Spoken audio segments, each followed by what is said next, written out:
Welcome back. Good afternoon. I'm Dom. I am Jamie. And welcome back to the cutting room floor. Today, we got one we've talked about on this channel many times, but have never done. We have not. This is our first time covering Batman, huh?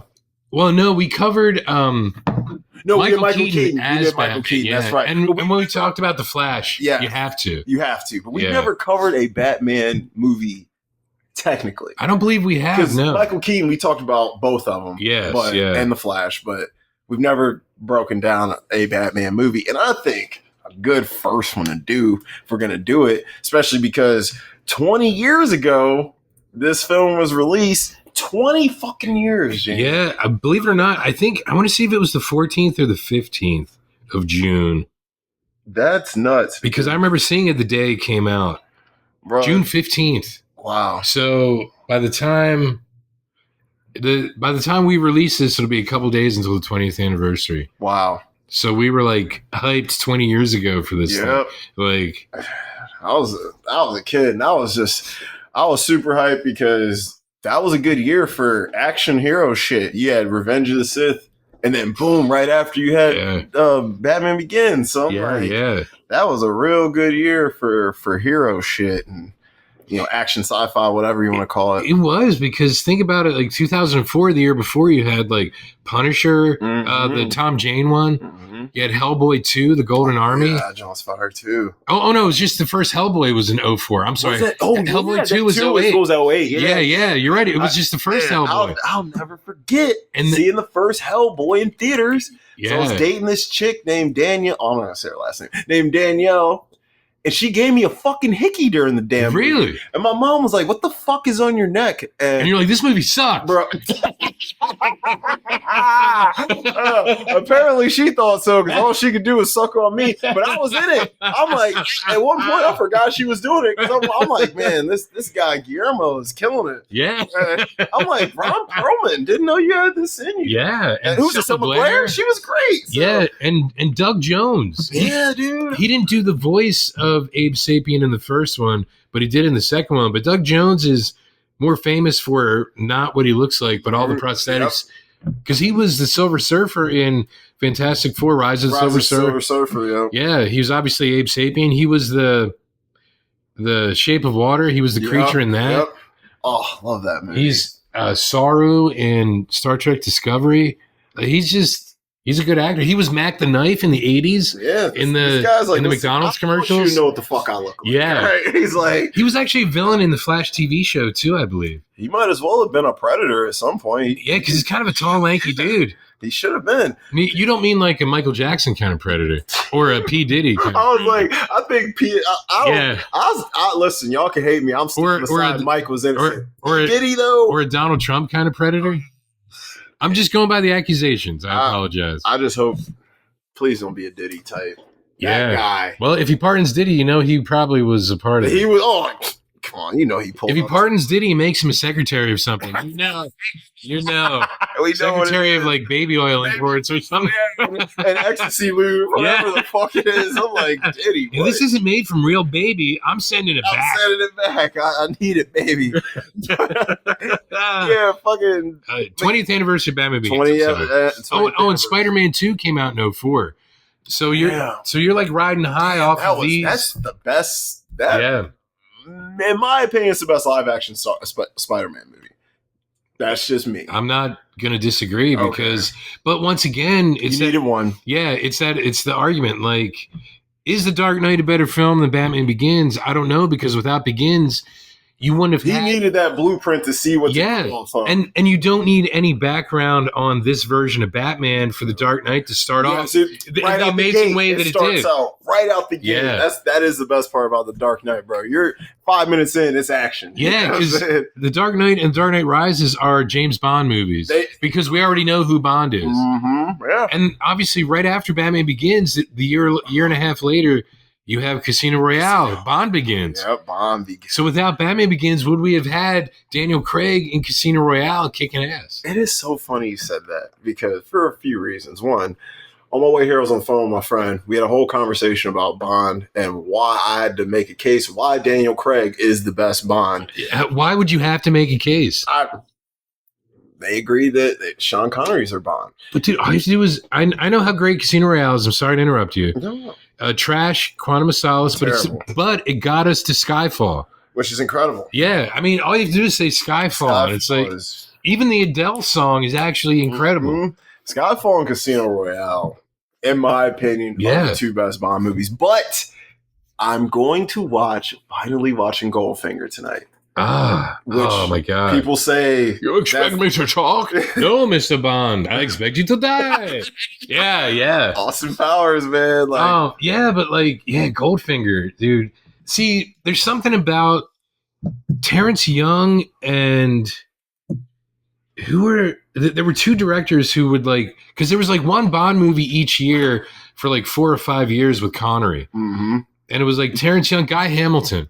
They would go back and forth, and one would direct one would direct the other. Those films are great because it's Dr. No, From Russia with Love. Which I did like. You really see the Austin Powers in that movie. Thunderball and Goldfinger. I still got to watch Thunderball, Goldfinger, and You Only Live Twice. Yes, and then you have those first 5, which are incredible. Yeah, because I've seen On Her Majesty's Secret Service. I've seen Dr. No. On Her Majesty's Secret Service is great. Great, bro. The skiing. Dude, I just love the setting of it. George Lazenby, the guy who directed it, Peter Hunt, he was I think a cinematographer or something for some of the early ones. So then he became a director. George Lazenby, man, he was great. And I love in the beginning when he gets beat up on the beach and he's like, this never happened to the other guy. Yeah. But you have a super hot Diana Rigg. Oh, yeah. Oh, man. And Louis Armstrong singing at the end. Louis Armstrong. Singing, we have all the time in the world, at the most devastating part of Bond's existence. Crazy. Yeah, anyway, sorry. This is about Batman Begins, not Bond. But they are very similar dudes. Yes. But if you're asking me, would I rather be Bruce Wayne or James Bond? It's not a question. Wayne. I'd rather be Bruce all day. Yes. So Batman Begins. Let's get some stats going. Okay. Rotten Tomatoes, 85%. Wow. Which I expect to be a little bit higher. Well, see, if you look at Rotten Tomatoes for The Dark Knight, it might be 110. Because honestly, The Dark Knight, everybody was just at least a 97. And watching it again for this, even though we're not talking about it, I still watched it. It is Heath Ledger's movie. Oh my God. Yeah, I mean everyone knows that. He was just Dark Knight is a 94. Oh my, yeah. So anyone who doesn't like it is probably just I don't get it. I don't know. Listen, The Dark Knight is one of the most accessible, easy to watch movies. Yeah. If you're a superhero fan or not, there's people who don't even like Batman who are you know what, that shit was fire. But Heath, like you said, it's Heath's movie. Yeah. There's a lot of emotions that come up because Heath Ledger was so beloved, especially by my generation. Yes. He was my gen's Leonardo. Yeah. He was 10 Things I Love About You. Yeah. Dude, Brokeback Mountain, A Knight's Tale, Candy, of course, The Dark Knight. Heath Ledger was on a tear for a minute. Yeah. And after The Dark Knight, this guy was just going to be in the stratosphere. Wait, wasn't he in Monsters Ball? Wasn't he Billy Bob Thornton's son? Young. Yeah.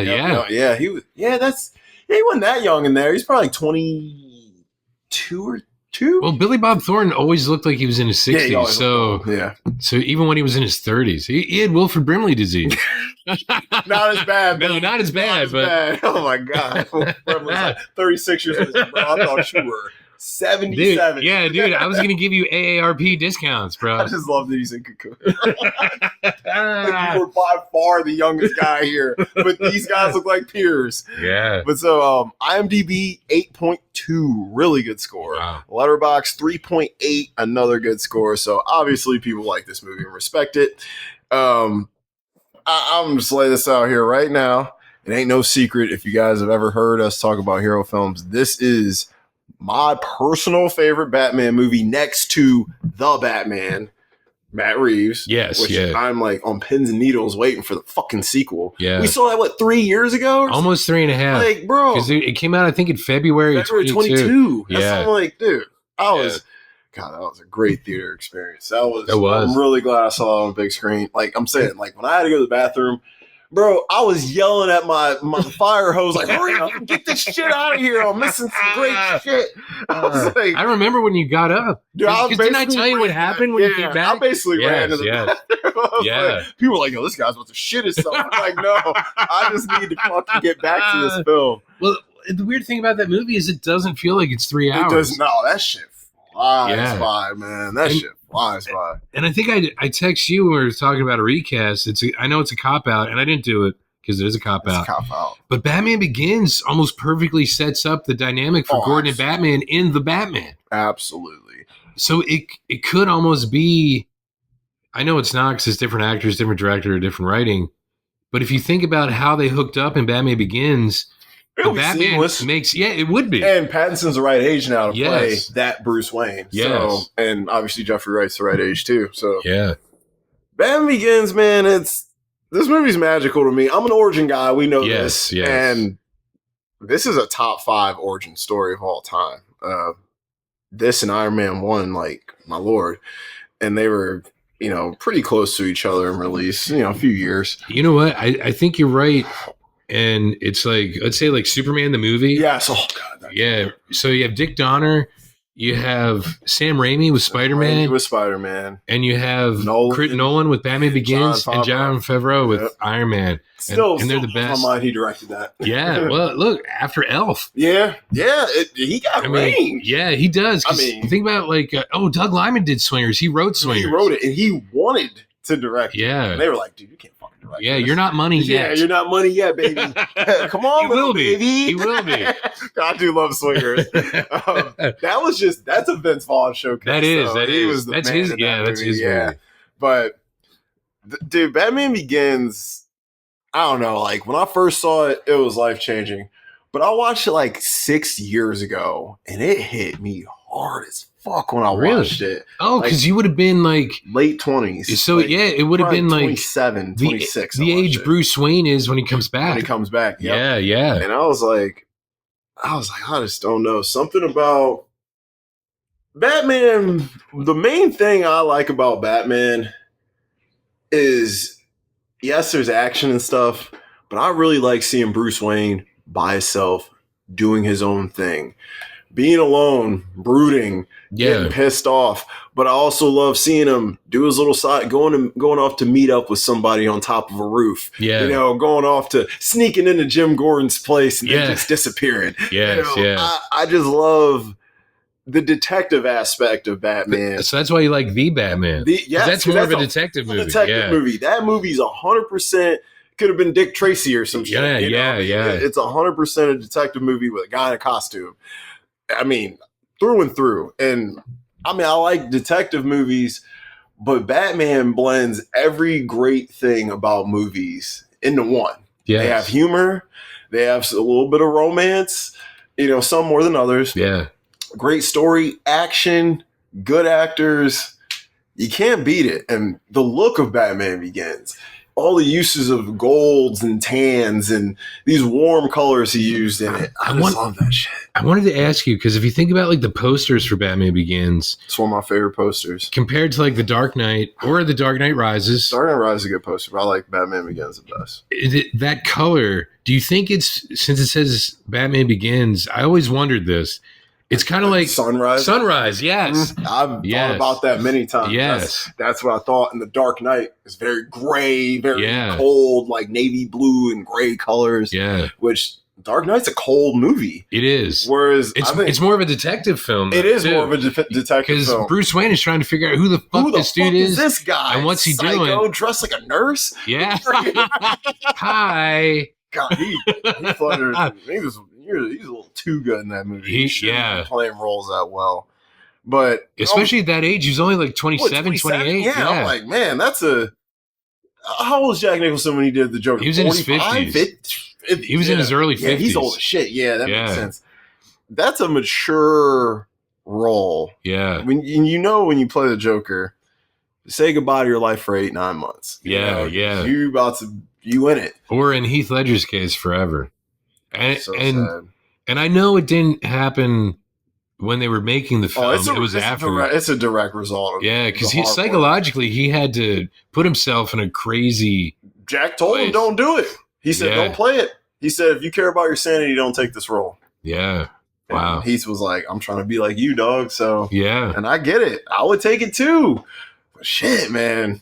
And it's crazy because, Heath's daughter, she's 19 now, man. Really? Matilda? Yep. She looks great. She looks great. She looks like a perfect blend of him and Michelle. Wow. So it's kind of crazy. Michelle Williams, who would have been a way better Rachel Dawes. Oh, I love Michelle Williams. She's incredible. God, she's incredible. I mean, we got her in Venom. Yes, we did. Her and Dick, though. Wait till we watch Dick. Okay.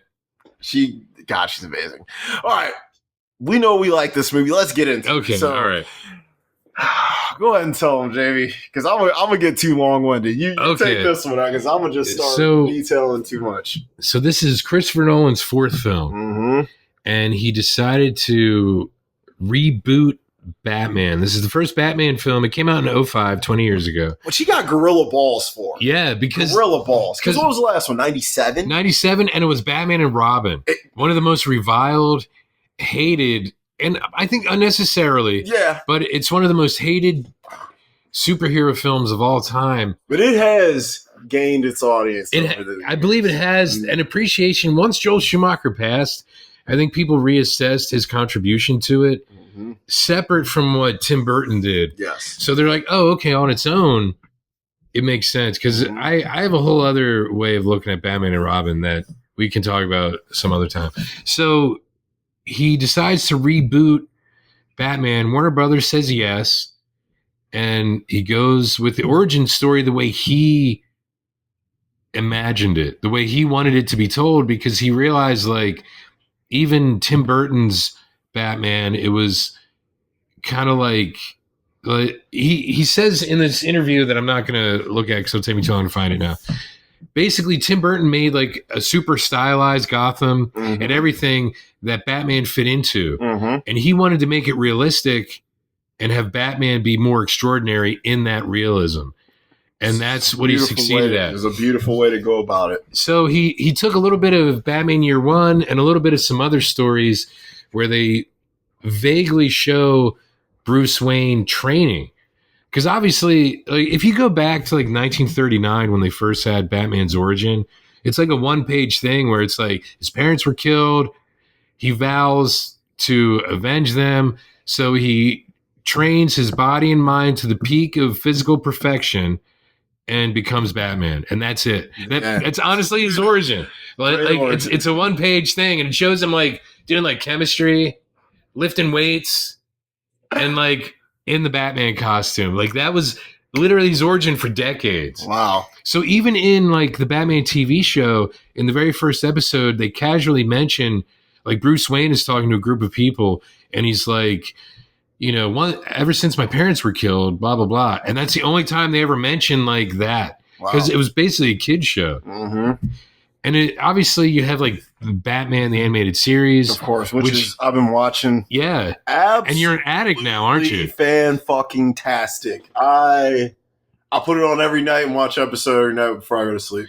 I read that the guy, I think Mike Flanagan, who is adapting, he's doing like a Clayface movie. Oh, wow. I think he said he was inspired by that two-parter. Where they introduced Clayface. Amazing. Yeah. I just watched that a couple weeks ago. Yeah. So good. So basically, Batman Begins, we have Batman's origin story. The why he's afraid of bats, why his parents get killed, and how jewelry, basically, wallet, jewelry, yeah.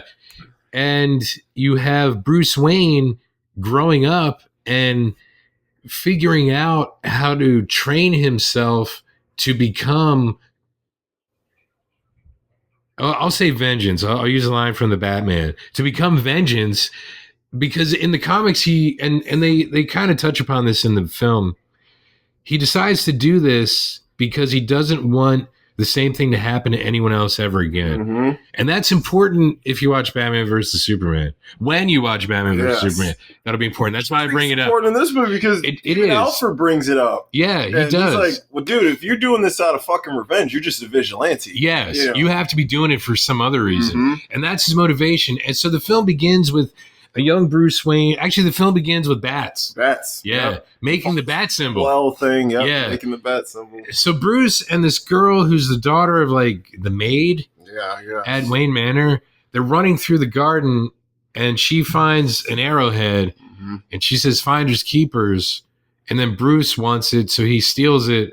And then he says finders keepers, which is one of my nitpicks because you didn't find it, she did. So what? You should have given it back to her. Well, he's a kid. Yeah. So he runs and then he falls into this well, this dried up well that's been, I guess there was wood over it, wood planks that are rotted. He falls through it. You rich guys couldn't replace the words. but I guess it was overgrown with stuff, so they didn't know. So, and his dad was a doctor. He was busy. He was very busy. And the grounds crew obviously didn't do much in that area. No. As you can tell, they just mowed the lawn and they yep, bounced. Keep it going. Yeah. So young Bruce falls into the well, and all these bats come out of this cave that I guess all the water went to. That's why the well was dried up. And he's being attacked by bats, and then we cut to an older Bruce Wayne in a prison. A shitty prison. A very shitty prison somewhere. Yeah, somewhere. We don't even know where in America. Yeah. And a lot of Asian dudes. Yeah, a lot of Asian dudes here. Yeah. It looks like a refugee camp. It kind of does. It kind of does. It's all fucked up, man. This is hell, little man, and I am the devil. That guy talks like Adam Sandler's trying to do like comedy or something. Right? I'm the devil. Yeah.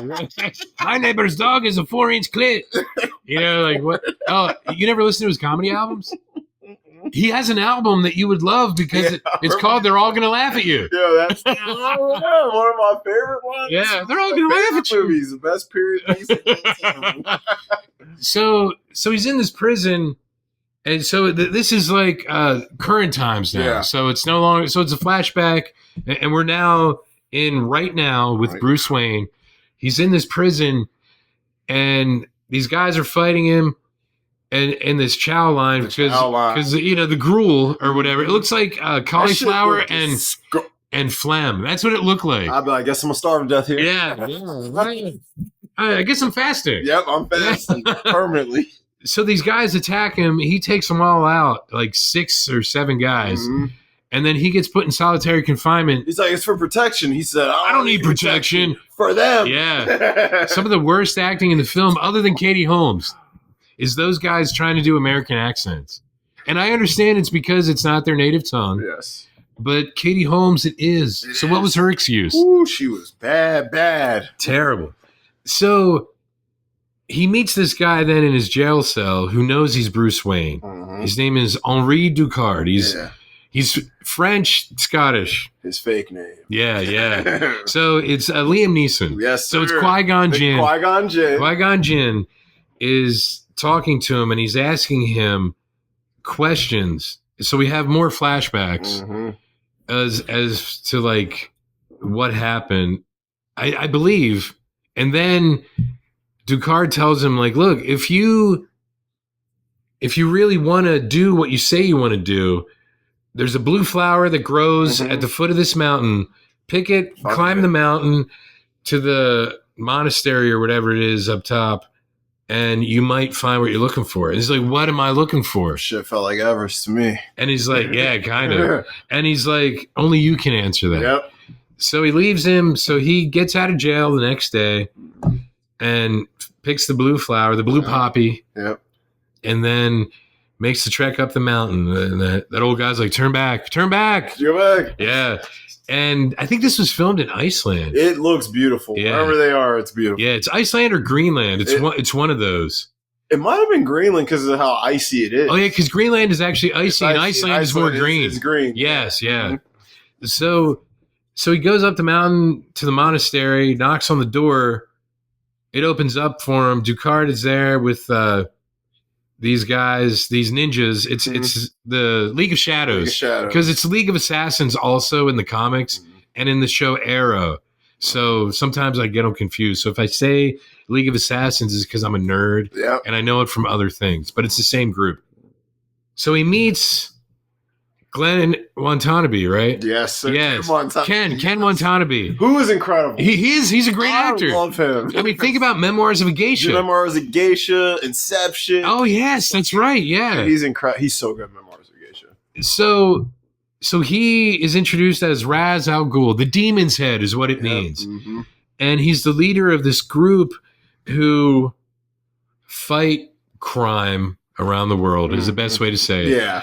So Ducard, as exhausted as Bruce Wayne is, Ducard starts fighting him. Beating the shit out of him. He does, because he's like, death doesn't wait. Don't wait. Yeah. Mm-hmm. And he just starts beating the shit out of him, and it's great. So then Bruce catches his foot when he's going to kick him and throws it back, and then he starts fighting back. And each style that I love this because it's a way of showing what he's already learned without us having to see it. Because Ducard says each martial art that he's trying on him as he does it. He's like Panther, Tiger, whatever, what other animals I fucked, you know?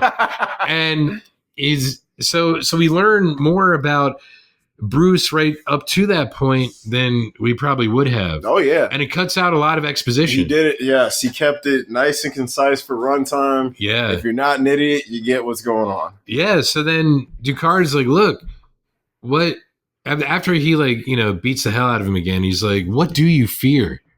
And that's the theme of this whole film is fear. Fear. Because when he's a kid, it's the bats. It's the bats. And he flashes back then to like his the assailant. Yeah, the guy Joe Chill, the guy who shot his parents.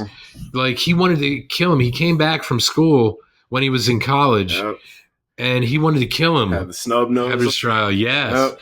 Went to his trial, pulled the gat out on him. Yeah, and someone else kills him, and he's just like, he had that taken away from him. And that's another thing about Batman, like, he'll never be satisfied if it was vengeance, if that was really what it was. He'll never be sad because he never got to do it himself. Yeah, he never got to do it himself, and no matter what he does, he'll always have that hole. So he watches Joe Chill die. Joe Chill was in jail with Carmine Falcone. Or Falcone. Yeah, Falcone. It depends on how you pronounce Italian last names. Yeah, because I'm like, literally, I've heard people say both. Because I think in the Batman, isn't it Falcone? It's Falcone in the Batman. Yeah. And Begins, they were calling him Falcone. So. Yeah, so it's Tom Wilkinson. Listen, Corleone. Yeah, that's true. That's true. Yeah, So, and he's great as Falcone. he is, and my only... I should have saved this for nitpicks. My only problem is, like, that scene where he's talking to Bruce Wayne, it almost seems like it's sped up. Like, I needed more time with them just talking. We're there in the restaurant. Yeah, I need it so it's like you're taking your time saying these things instead of like, bang, bang, bang, bang, bang, bang, bang, bang, bang. You know, like, take your time with this shit because I need you on the screen more. Yeah, that was, dude, that's one of my, I was like, he needs to be in this movie. Yes. More. I was like, he's not in this enough. Yeah. Killian ain't in it enough. No, not at all. And that is one of my main nitpicks. Like once... The villains take a back seat in this movie. Yeah. But it is an origin story still. It is, and it's not their origin story. Not theirs. It's Batman, so I get it. But it just seems like... And that's what I was texting you too. Like, I think it was more like the producers than him because they're probably like, we need this to move along. Yeah, instead of 3 villains in this movie. Yeah, you know what I mean? And dude, I could have taken a 3-hour film of just Bruce Wayne training. Oh yeah, and then you go into like the main story in the second film. Yeah, like I would not have cared. I wouldn't have cared either. I would have been like, this is great. The first film was him getting to be Batman. Yeah. I would have been killed. And then he puts the costume on at the very end. I would have been. I still would have been like, you would have been hanging off the fucking edge of your seat for the next one, you know. And so he goes to Falcone. Falcone tells him some shit about his dad that isn't true, and he knows because he was there when he died. Yep. And he like kicks him out. So that's when he decides to run away and train. Yep. And everyone thinks he's dead. Yeah, everyone thinks he's dead. He's legally declared dead because they can't find him. Can't find him. Yeah. So Alfred gets everything. Yep. Good thing I left everything to you. Yeah. You can borrow the rolls if you want. Yeah. Just make sure you gas it up. So yeah, Michael Caine, incredible. Absolutely. Morgan Freeman's incredible. I was like, every main character minus Rachel is great. Yes. Everyone's great. Rutger Hauer as a minor character, incredible. Dude. Roy Batty. He needed to be in it more. Yeah. Love him. Because he's an asshole. Yeah. But he's a great asshole. Actor. Yeah.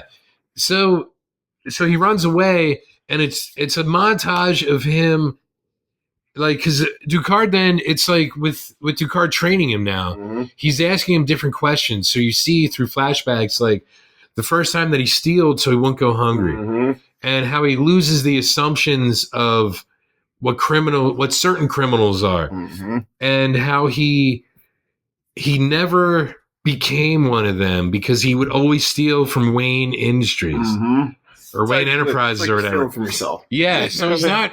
So he's learning about the criminal mind, but he's never becoming a criminal.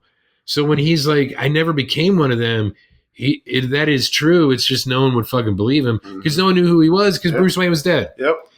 So Ducard, he becomes Ducard's best student because he's a quick learner. And they do this scene where Ducard has him face his fear. His fears, yeah. Yeah. Oh, yeah. And it's after Ducard tells him that his parents' death wasn't his fault, it was his father's. Because his father wasn't strong enough to protect him. Yeah, I'm like, bro. Yeah. I got my face. Motherfucker had a gun to his face. Yeah. It's like, this guy's out with his wife and kid, bro. You think he's just ready to just blow someone's head off? Yeah. He's not Dirty Harry or Paul Kersey. You know what I mean? So they're, and that's during another like training session and fight scene where Ducard tells him to mind his surroundings. Yep, and that's a big that is a big thing. So then he has him face his fear, but he drugs him up with that blue poppy because it's a hallucinogen. Yeah. So he drugs him up. All the guys, they're all dressed the same. They kind of blend together, and they're all. It's so fucked up but awesome all at the same time. Scene. Yeah. So he has to get Ducard in this army of guys who are all dressed the same, and then Ducard like slices his arm. So he slices a couple other guys' arm to kind of throw him off, and it's so smart. Great. Yeah, showed how smart he was. So then it gets to one of my least favorite scenes because he passes the test. Because in the box, because there's a box, in the box is bats because Ducard knows bats is his biggest fear from when he was a kid. So he passes the test, blah, blah, blah, because he bets Ducard for the first time. So, the student has become the master kind of thing. So then Raz wants him to execute this guy who stole his neighbor's land or something. Because he's a criminal. Yep. And Bruce is like, I'm not fucking that shit. I will not execute this man. Yeah. So instead of doing that, he burns the fucker down and kills everyone else. Probably including the motherfucker he wanted to execute. The only person he saves is Ducard. And Ra's al Ghul is dead. Yeah, because the flaming pellet falls. Yeah. You see my man Ken Montana be bleeding out his mouth. I was like, And so the place blows up and he saves Ducard, drops him off with the old dude who told him not to go up the mountain anyway. And the old dude's like, I will tell him you saved his life. Saved his life. I'm like, you tell him. So then Alfred picks him up. Somehow Alfred knew to pick him up. Up in a private jet. Yeah. Hey, bro, it's time for you to go. Yeah. Right, I can sense it. Yeah. It was some Star Wars shit. You can feel it. Yeah. And then back to being rich. Yeah. Then fly back to Gotham. Fly back to Gotham, private jet. Yeah. So and that's the first act of the film is him, like the flashbacks and him training to become capable enough. Because the one thing the League of Shadows, Ducard says about the League of Shadows, like he saw him take on 6 men. He's like, you know how to take on 6 men. We'll teach you how to take on 600. So the assumption now is he knows how to take on 600 men at once if he has to. Because in the comics, Batman is the one guy that can take out every member of the Justice League if he has to, because he knows everyone's weakness. Did you watch Batman Ninja versus the Yakuza League? No, I did not. Bro, that's pretty much what it's fucking about. Really? It is the hardest fucking animated movie to drop in a while, bro. I was glued. They do so good with all the Justice League. Like, Wonder Woman's the best in it. She was my favorite. Because, like, dude, it's, of course, some guys are good, some guys are bad. Spoiler alert, Superman's a fucking asshole. Really? And I love it. He wears fucking dark sunglasses. He walks around like a motherfucking boss, dude. He's a beast. Yeah, like the Flash is evil. Who else? Aquaman's evil. Wow. Yeah, bro. It's, dude, and like, it's kind of like Batman, Robin, and Wonder Woman kind of versus everyone. And dude, Batman's got to outsmart them all. Yeah. He's got to learn to adjust to their turf. And dude, it's so sick. And the fucking fight scenes are bro. When he fights Aquaman, dude, you gotta watch it. Okay. You gotta watch it. After I leave, you should put it on. I'm not gonna. But I have to watch the first one first, right, to kind of set it up. It will set it up a little bit. Batman Ninja. Yeah, Batman Ninja. You don't have to. It'll give you some context, but you don't need to. They kind of fill you in on what happened in the first one. Because Batman is essentially a ninja to begin with. Yeah. So it makes sense. It's seamless. Seamless. It's a logical transition. Oh man, like Harley Quinn ends up helping Batman and Wonder Woman because Wonder Woman like saves Harley Quinn. It's I don't even want to tell you. It's fucking okay. But anyways, go ahead. So so we're in Gotham. Yeah. So now he's back in Gotham. So he has to make his grand entrance at Wayne Tower because he needs to let everyone know he's back. I'm not dead. And this is how he does it. You're supposed to be dead. Sorry to disappoint. Sorry to disappoint you. Yeah. So he comes back and he Rucker Hauer, is it Mr. Ellis? Is that his name? Earl, Mr. Earl. Yes, thank you. Earl, he's an asshole. He is an asshole because he's trying to have the company go public so they can make money off it. Get rich as fuck. Yeah. So so Bruce is like, I want a job. Mm-hmm. I just want to know, what goes on. This works. Yeah. So it's like, where it kind of started is like, how about Applied Sciences? Applied Sciences, because obviously is a whole other with Lucius Fox, who I kept texting you Luscious, even though it's Lucius. The Luscious Fox. I don't know why I kept that sounds like a porno name. Like, kind of, yeah. Like, ooh, I'm going to do this scene with Luscious Fox. Yes, and honestly, I don't know if it's a man or a woman. Right? You really don't know. No, could be either one. So, because it could be a drag name. It could. Yeah. It could, right? Yeah, it would have to be Fox with like two or three X's. 3 X's for sure. Yeah, that's how you know. So, but it's Morgan Freeman. Yeah, he goes down to like this basement with Morgan Freeman, where they basically relegated him to storage. Listen, they put the black guy in the corner. Yeah, that's basically what they did. Yeah, and yeah, it's storage for stuff that they were going to do for the government, but was too expensive to actually mass produce. I love to be, if somebody's like, Dom, this is where you're going to work. Cool. Yeah. To play with all this shit all day. Yeah, that's awesome. And it's just a big ass scientific playground. Yeah, that's all it is, because he finds the suit. The suit? Yeah. Spelunking? Yeah, because he wants to go spelunking, which he does because he's jumping off shit and shit. Yeah. Climbing shit. But if you think about it, when they do it, it's like, so he gets a suit for spelunking once he realizes that there's a cave where he fell. Mm-hmm. So he's going to need to actually go spelunking. Yeah. So it's almost like he's putting this shit together to become Batman for a suit, but it's also to help get things ready. Yeah. And to get over his fear of everything. Get things ready. Because he finds the Batcave first, and then he's like, shit, I need to build the Batcave. I gotta build it. And I gotta go, and I can't be afraid of bats. Yes. Like, I gotta embrace them. Yeah. And because he finds that bat in like the one room, and Alfred's like, they come from somewhere out, they nest somewhere on the ground. And he's like, I think I fucking know where. Yeah, I know exactly where. Yeah. So he goes, he checks it out, and then he's talking to Lucius, and he's like, yeah, I go spelunking. And he's like, spelunking? He's like, yeah, cave diving. He's like, he's basically like, oh, you're the only motherfucker I ever met.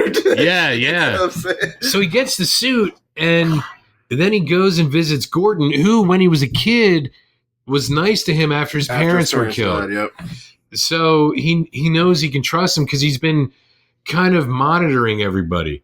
Because you see a few scenes where he is in disguise before he actually makes himself known. Like he's watching Rachel, the greatest actress of all time, Katie Holmes. Should have got an Oscar. Yeah, GOAT. So he's watching her to see what she's up to. He's watching the cops to see who's corrupt and who's not. Crooked, yep. And so he goes to visit Gordon in his office, and he's wearing the suit. And like a ski mask or something. Yeah, it's definitely a ski mask. Yeah. He's like, I'm about to get robbed in the fucking police station. So it's kind of like, it reminds me of in Mask of the Phantasm. So I thought of that. So he has like a stapler to the back of his head, and he's like, hey, blah, blah, blah, blah, you know. I forget. Oh, does he ask him like what they need to put someone in behind bars or something? Yeah. He's basically like, how the fuck is Falcone getting away with that? Yeah. He's like, and he was like, Gordon's like, bro, he's paying the right guys. Yeah. And he's like, well, how the fuck do we bring this guy down if he's so corrupt? Yeah, how about a DA we can trust? He's like, Rachel Dawes, the greatest actress of all time. So then, you know, he leaves and he's at the window. They chase him. Well, you don't see him at the window, but you know he's at the window because he's like, you know, he tells Gordon he's a good cop, and he's like, well, now we're two. And Gordon's like, we? Yeah, he's like, we? Yeah, he's like, we? Who the fuck is you? Yeah, and then he turns around and he sees him going up. So they chase him to the roof, and he's like jumping, and he like fucking falls. That happens in Batman Year One also, believe it or not, when he's first trying to do these things. He doesn't know what the fuck he doesn't know what the fuck he's doing. So then he goes to Lucius and he's like, yeah, I need something for base jumping. Yeah. He's like, more spelunking, bitch? Yeah. Like, no, base jumping. Yeah, base jumping. So, you know, and then he shows him the memory cloth. And he's like, you know, we really didn't make this for the billionaire spelunking base jumping crowd. Yeah, because... And then that's when he sees, like, hey, what's that thing? Oh. And that's your favorite thing in the entire film. Go ahead. Is the dopest fucking car ever. First of all, it's basically a tank. Yeah. Anyone who's seen the movie, you can't. You know the Tumbler. Yeah, you or can't the Batmobile. The Batmobile, whatever you want to call it. Yeah, it is called the Tumbler. I do fuck with it in the military sand color too. Oh yeah, yeah. That color was sick too. Because that's more like Dark Knight Rises. Yes. So I associate that more with like Bane and those guys because they came from the desert anyway. Yeah, that's where they came from. Yeah. So this car, they take it on a little test drive in this basement. Yeah. So that's when, like, the fact you have something where you can drive shit like this is insane. Yes. Man, they whip this thing around, dude. He's playing with all the features and he's asking questions about it. And he's basically like, bro, does this shit come in black? Yeah. I need this damn thing. Yeah. You know? But yeah, you can go ahead and take it. You can keep going. So he gets the cape. He gets the suit. He gets the car. He gets the belt. Well, he gets all sorts of things from Lucius. And the mask is fucked. Yeah, he and Alfred order the mask from somewhere else and the earpieces. Yep. And I think the boots, I don't know if they mentioned that, but I read that in the interview. That was supposed to be part of it. Mention the boots. I don't remember mentioning. Because that was supposed to be part of it because Christopher Nolan wanted people to see how he did it instead of it being like, he mentions it like in Spider-Man, how it shows Peter just designing the costume. And he being Christopher Nolan in this interview, and it was 20 years ago, he erroneously says that like Aunt May sewed Spider-Man's costume. It was never Aunt May. It was always Peter. But I think he was mixing it up with, in Superman, in the original one, it was like Ma Kent sewed Superman's costume. Yeah. So he was just mixing metaphors, and I'll forgive him. I will forgive him. You got it. But he wanted to show in a practical way how someone who has the means could create their own costume. Which is cool. Yeah. So apparently he ordered like the boots from Malaysia also, even if they didn't show it in the movie, because he talked about it in the interview. Okay. So along with like the 10,000 mask, which they needed more graphite. You're right. They were fucked. Just don't fall on your head. Don't fall on your head. Yeah. Try not to fall on your head. Yeah. So the earpieces, so you could have like the radio equipment. Yep. Antennas, essentially. Yeah. And so they make everything, and then he finds out, I guess, about a shipment of some drugs that are coming in because of Flass, the crooked cop. Yep. Who was working for Falcone? Because he's needed on Thursday. Oh yeah, because he's actually listening when they talk about it. Mm-hmm. So he goes to the docks, and it's a great scene. He whoops some ass. But it's probably the most influential fight scene in superhero history. Because think about Daredevil, the show. Mm-hmm. Have you watched Daredevil? Nope. Damn. You never watched Arrow? No, I told you. The only thing I watched was Iron Fist. Oh, god damn. I know. God damn it. And Luke Cage. Yeah. But those are different. I'm thinking of like the more street level, like without powers kind of. Yeah. Because this fight scene, the way that Christopher Nolan filmed it, it's like you're there in the middle of it. I want to call it like kinetic because it's kind of like the energy of the viewer is like, either you're in the middle of it with Batman, or you're seeing what Falcone's seeing, and that's why he runs away slowly. Scared. Yeah. Slowly. Like, why are you lumbering away like that, dude? He's fat. But I don't care how fat you are. You're turning into like John Belushi and being fucking athletic as hell. Bolt now there, bro. So Batman fucks up all of Falcone's guys at the dock, and Falcone sees it, so he runs back to his car. He's getting his gun, and he's like, "Who is this guy?" Yeah. I love Christian Bale's Batman voice in this movie. I do too. I hate it in The Dark Knight. It's better. I was just about to say it's better in this than The Dark Knight. It's more like this in Rises than it is in The Dark Knight. He's like gargling gravel, dude, and it's terrible. Pretty bad. In The Dark Knight. Yeah. I'm like, man. Like, what? Yeah. It's like he's trying to like be a front man for a heavy metal band in The Dark Knight. Yeah, he's like, I'm about to get this death metal pop. Yeah. It's like, what? Good Lord! But so then he puts Falcone on a searchlight, and in the sky it looks like a bat. Looks like a bat. And so the cops finally have Falcone at the scene of some crime. Yep, finally. And Batman figures out like some of the drugs were going to the street and some were going to the Narrows, the poor side of town, the other side of the tracks, this little island that's kind of by itself in Gotham.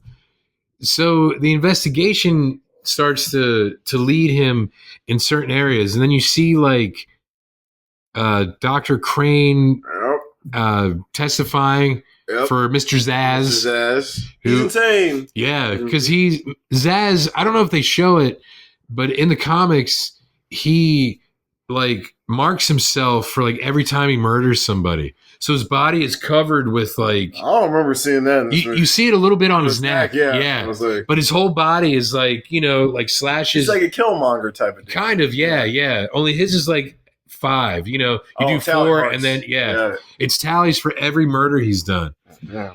And so he sends him to Arkham because he works at Arkham. Arkham Asylum is well known in Batman lore. Absolutely. And this, I think, might be the first time it's in a movie. It's got to be. I think it is. It's been in the cartoons. Yeah, but it's got to be the first time. The first live action Arkham. Which is crazy. It's that long. So we learn about Dr. Crane. Anyone who's seen the cartoons or read the comics knows Jonathan Crane is a Scarecrow. Yep. So he uses... Played by Cillian Murphy. The great Cillian Murphy. Who actually read for Batman. Yep. But got Scarecrow. At least he was in it. I mean, we all know Nolan fucked over Murphy for years. Yes. He wanted to be the lead in Inception. Oh, he just kept getting pushed off for bigger name guys. Yes, yeah. He got pushed off for Christian Bale a few times, Leonardo DiCaprio. Yeah. But Oppenheimer got that Oscar. So finally, you're chilling, bro. Yep, his time has come. It came. He showed up for the moment, rose to the occasion, and he got it done. So. And he's in all 3 of these Dark Knight movies. Yeah. And although he should have been in more, like that's another one of my complaints is like Scarecrow needed his own film. He did. He did. Like, I wish they would have done, like, the origin is one film, Scarecrow is another. Well, like, once he's actually in Gotham, and then A Joker. the third act as a third film, and then a Joker film, and then they could have done, like, Rise. Yeah, you know what I mean? Or shit like that, yeah. Like, make it like a 5-part film series instead of 3. You know, Nolan was like, he's like, I ain't about to be doing Batman's forever. Though. I know, but the thing is, like, they would have been so good having those, because the Scarecrow's a great character, especially the way Killian was playing. He played the shit out of him. And I love the way and they do him a lot of disservices in this film and in the other films. Yep. I hate to say it, as good as he is, he's probably best in Rises when he's like, doing the court with everybody, because he's just like, fuck it, blah, blah, blah, blah. And he's incredible. But he's only in it like 5 minutes total. I was like, he ain't in it long. Yeah. So anyway, I'm sorry. They introduced Jonathan Crane. They find out like he's doing some shit, at Arkham Asylum with the inmates. Pretty much every criminal gets sent there instead of jail. Yeah, and not everyone is insane. And they find out with Falcone. Yeah. Yeah. Because you want to see my mask? You want to see my mask? Yeah. Do you want to see my mask? Yeah. Bro, he plays that shit so well. Yeah, he is so good. He's good. And they were both very good in that scene. Look, so many amazing British actors in this movie. Oh, yeah. Tons. Yeah. And Murphy, he's Irish, right? I think so, yeah. Irish, yeah. Yeah. Yeah, it's a lot. Michael Caine is fantastic. He is. Yeah. Never. No. Haven't given up on me. Never.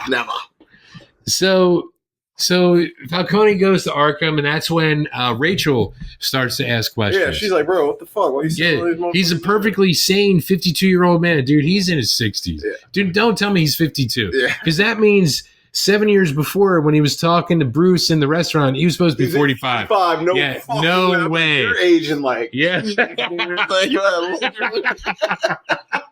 a little for grandma. I'm like, shit. There's no way he was 45. So she goes and ends up visiting Arkham and like puts into motion this whole thing where she ends up getting poisoned. Oh, wait. I think, did Batman get poisoned before this? Yes. I'm sorry. Batman followed the trail. He followed the trail. And to the Narrows. Yeah. And he gets fucked up. Yeah. Dude. Scarecrow serves him up, man. Yeah, he starts blood poison. Blood poison. Mm-hmm. But this was good for him. It was. This was kind of like him really facing his fears, because that's what the drugs do. Yes. They put your biggest fear in your face. Yes. And God, the way that the VFX on that looked fucking great for 05. Oh yeah. Like, when he gives it to Scarecrow, bro, his face all black and shit. Oh my gosh, it looks real. It was fucking scary. So he goes, he gets poisoned. Alfred is like, Alfred, help me. And so Alfred picks him up, and he's like all fucked up. So Lucius comes, helps synthesize an antidote. And he's like, hey, it's your birthday. Party up. And around the same time, they find out that there's a machine missing called a microwave emitter. Yeah. That vaporizes water, and what happens when you vaporize water? It becomes like steam. Yeah. Mm-hmm. So the plan is to put all this fear toxin in the water, vaporize the water, make everyone fear. Yep. Fuck the whole city. And what did we learn in The Dark Knight? What is chaos? Chaos is fear. It's fear. So all 3 films are all about fear. All about fear, yeah. All 3 films. So Lucius makes an antidote for it. He pretty much, Lucius isn't an idiot. He knows Bruce Wayne is this Batman. He knows. And he's like, oh, hey, that's all my shit. He knew from the jump. Yeah, of course. Base jump. From the base jump, yeah. So then Rachel's there giving Bruce a present for his birthday. She's like, I have to go check on something because my boss is missing. And in Gotham, that means he's probably at the bottom of the river. At the bottom of the river. Yeah, in a van down by the river. In a van down by the river. So she's like, I have to go to Arkham. And he's like, Rachel, that's in the Narrows. So he tells Alfred, he's like, tell him that one joke you know. Yep. Because Alfred's like, a party. Yeah, he's like, where are you going? This is your birthday party. He's like, keep him busy. Tell him that joke you know. I got to go save this Stupid ass. And Alfred kind of pisses me off here because he's like, these people are important, Bruce. You're a host. You're this and that. Man, fuck these motherfuckers. Well, I think Alfred is thinking of it in a different way than Bruce is. He's looking at it like, if you want to have this nightlife, you know, I love the nightlife. I love the boogie. I love the disco.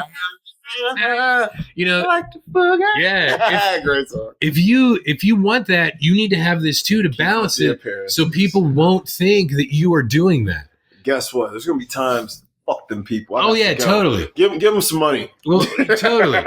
But so I understand your point of view, but I also understand Alfred. No, I get Alfred's, and he's old school. Yeah, because he's like, if people think it's you because you have the time and the money to do this, you're fucked. You're super fucked. Yeah. So Bruce but the goes. World's saving, don't wait, baby. Yeah, that's true. Rich assholes. Yeah, that's true. Wine, eat motherfuckers. Yeah, that's true. The sycophantic. Yeah. Save that for. Oh, good. Yeah, that's my favorite quote. Yeah, movie. I know, and that is, and he plays that so good. Shit out of it. Oh my god. So he goes as Batman to the asylum, and that's when Rachel's there, and she confronts Crane, and Crane is like, let me show you. You need to see something here. All right. So he shows her the whole operation, them dumping the shit in the water, and all the criminals, the inmates actually working for him, and all this stuff. Because he's like, nothing you can do now. Fuck it. It's already here. Fuck it. If they see it, they see it. It is what it is. They're like, the only motherfucker we really need to worry about is the Batman. Yeah. So he poisons her, and Batman comes in. And Scarecrow, in probably his best scene, is like the way he says the Batman. Like, I wish I could do it the way Cillian Murphy does. Cillian's a special guy. Yeah, incredible. So he knows Batman's there. So they're like, what'd they say about him? And he's like, call the cops. Call the cops. Because they can't do shit either. Can't do shit either. Yeah. He's like, call the cops. We're actually in a good position here. So it's like, what do you normally do when there's a prowler? Call the cops. Call the cops, yep. So they call the police. Batman fights the guys, and like you said, Batman gives him a taste of his own medicine. Literally. How about a taste of your own medicine, doctor? Yep. So, and that's when Crane sees, I guess his worst fear is probably Batman at that point. Yes, I'm like, I think it's Batman. So he sees this like almost demonic looking Batman. His teeth are black. Yeah, and it's like oozing like black blood. Glue. Yeah, it was like incredible. The VFX on that were fucking insane. Just the fact that we got Batman Begins and Revenge of the Sith in the same year with those effects is insane. Because those two movies look better than 80% of the shit that comes out now. Honestly, you're right. It is crazy. I mean, I hate to bring up, the Speed Force in the Flash. I was like the Flash. Yeah, I was already.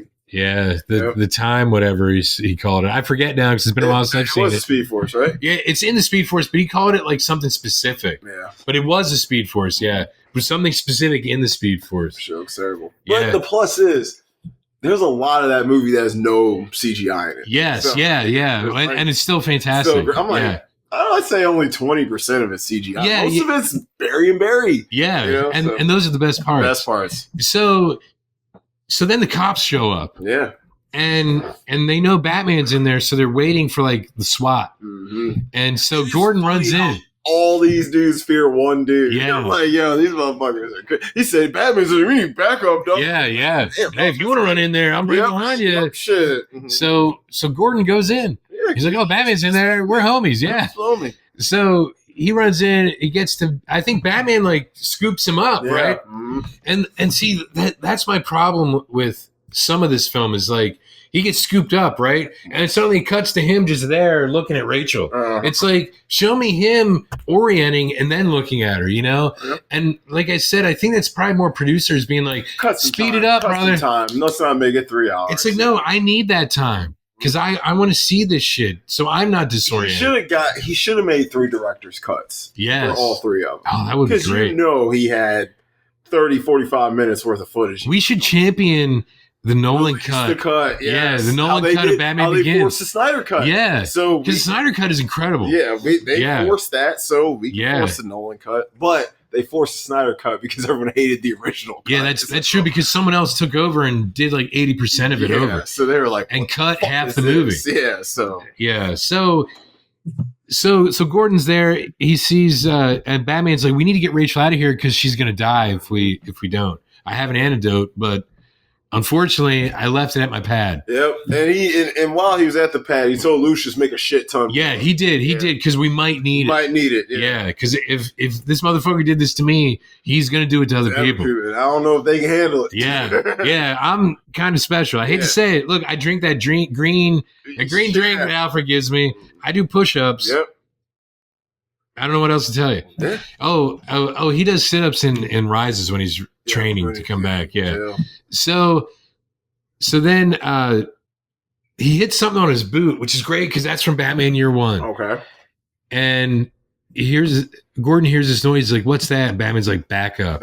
All these bats come flooding into the place and give him cover. Yep. Incredible. Super sick. Incredible. The way he animated, like, they're not even animated, just, I don't know how they got that to look that way. I don't either. Because those bats can't be real. You can't train bats to do that. I was like, those things you can't, real? But it's amazing. They look real. Yeah. And I guess it's CGI? It has to be. It's some really good CGI. It's some fantastic I'm like, CGI. That's what I'm saying. How are we going backwards in CGI? Wait, was Constantine also in 05? The Keanu Reeves movie? 05 or 4, one of them. Yeah, wow. It was around that time. Sorry, it just hit me because I was thinking of like different CGI comic book movies and stuff. Yeah. This one might be the best of that era. Mm-hmm. So he uses the bats as cover. He gets out, and Gordon meanwhile is taking Rachel out like the side door because no one's going to stop Gordon. No. And so Gordon's like, "All right, how are we going to get her? We'll get to my car." And Batman's like, "I brought my own." And that's when you see the tumbler coming out. And oh my god! And they're like, "Look, it's a tank! It's yeah." And Gordon's like, "I got to get me one of those. I got to get me one of those." Right? Yeah. I'd be like, he's like Rhodey in Iron Man when Rhodey's like, "Next time, baby." Yep, next time. I'd be like, "Next time is now." Yeah. Next time, baby. Next time, yeah. As much as I love Don Cheadle, I fucking love Don Cheadle. I think Terrence Howard was such a good Rhodes, man. Okay, he was, but you know the worst part of that film, Rhodey was Tony. He's a little soft. Yeah. Come on, be a little more force. All I want is more force. You're military because you're like Tony. And I'm like, what?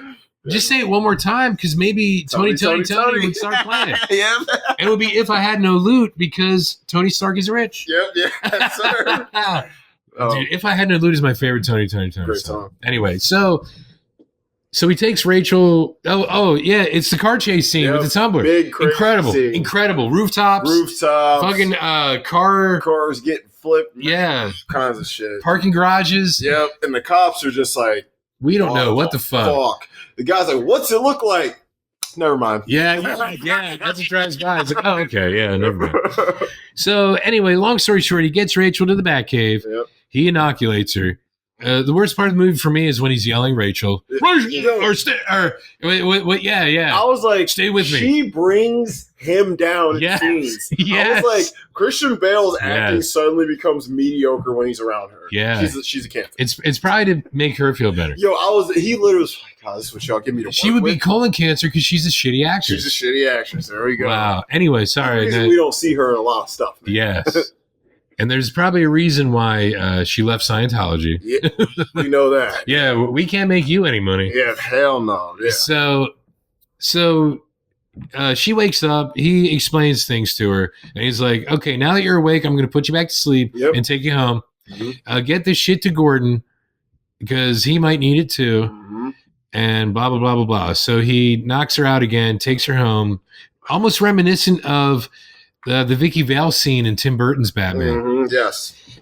So then she goes to the Narrows where everything is still going down because they break a lot of the guys. It might have been Batman's fault, right? Oh no, it wasn't Batman's fault. It was the Raj Al Ghul's, the League of Shadows. They had infiltrated everywhere. So they were breaking everyone out of jail, out of Arkham and everything. Yep. So because I remember Batman had to bust through the walls to get out, and I'm like, was it his fault? No, it wasn't. No, it was not. Even though he's like, yeah, excuse me, guys. Still polite. You were taught manners, weren't you, man? Yes, he was. So So Rachel goes back. They're starting to close off the Narrows because all the guys are breaking out. So they want to like at least keep them encased, contained. Yeah. Thank you. And then unfortunately, the last truck that goes in is. Oh my God! Hold on. I'm sorry. He goes back home. Oh, hold on. I'm sorry. He goes back home, knocks Rachel out, goes back upstairs to his party. Tells Alfred what's going on. He's like, we have a guest. Yeah, he's like, Rachel almost died. I need you to take her home. That's why Alfred isn't there. That's why Alfred isn't there. Yes. So then he goes, and this woman's like, you have to meet this guy. This guy, a Ra's al Ghul. Yeah. I hope I get his name right. Yep. Rash. Yeah, she said it all. On my crotch. So, yeah, Ra's al Ghul. And we meet our boy again. Yeah, he's like, you're not Ra's al Ghul. Yeah, he's like, Ra's al Ghul. I saw Ra's al Ghul die. Yeah, I saw him die. He's like, motherfucker, that wasn't him. But is Ra's al Ghul immortal? Is Ra's al Ghul? I think he's immortal because he's gonna live on forever. Well, no, that's what he hears after he realizes this isn't the dude. Mm-hmm. He hears someone say it, and he turns around, and it's Ducard. Yep. Who is Ra's al Ghul? But I think Ra's al Ghul is just like an idea. Anyone could be a Ra's al Ghul. In the comics, Ra's al Ghul is a few hundred years old. He uses this thing called a Lazarus pit to keep regenerating himself. Wow. Yeah. So not that at all. Yeah. And he wanted the detective. He would always call him the detective. Everybody calls him that. Now, you must not have gotten to those episodes of the animated series. There's some really amazing episodes with Ra's al Ghul. I have not. Yeah, they're really good. Okay. And the guy who does Ra's al Ghul's voice is I think David Warner. The guy who was like the bad guy in Tron. Oh, the original? Yeah, the original Tron. Okay. And he was Billy Zane's like butler in Titanic. Okay, yeah, I know what you're talking about. And Bob Cratchit in the George C. Scott version of A Christmas Carol. Oh, okay. Yeah. Right. Yeah, he's an amazing Ra's al Ghul because the cartoon is really the first time outside of the comics that you see like the scope of Ra's al Ghul and who he is and what he is. So when you get there, it'll explain more for you. All right, bet. So in the comics and the cartoon, like Ra's al Ghul wants Bruce Wayne to take over for him and marry his daughter. Interesting. And actually in Arrow season 3, they go over like Ra's al Ghul also because he has another daughter that he wants Oliver Queen to marry. So it's kind of like the Batman story, but like, you know, I'll say the poor man's version, even though Oliver Queen is also a billionaire. Yeah. You know, just for they're adapting Batman stories as Green Arrow stories, but they're still good. Okay, because you still learn about the characters. So Bruce finds out Ra's al Ghul was the dude he saved. Yep, and he's like, "But I saved you." He's like, "I told you that fucking." Yeah. Essentially, he's like, "I told you being sympathetic ain't gonna get you there."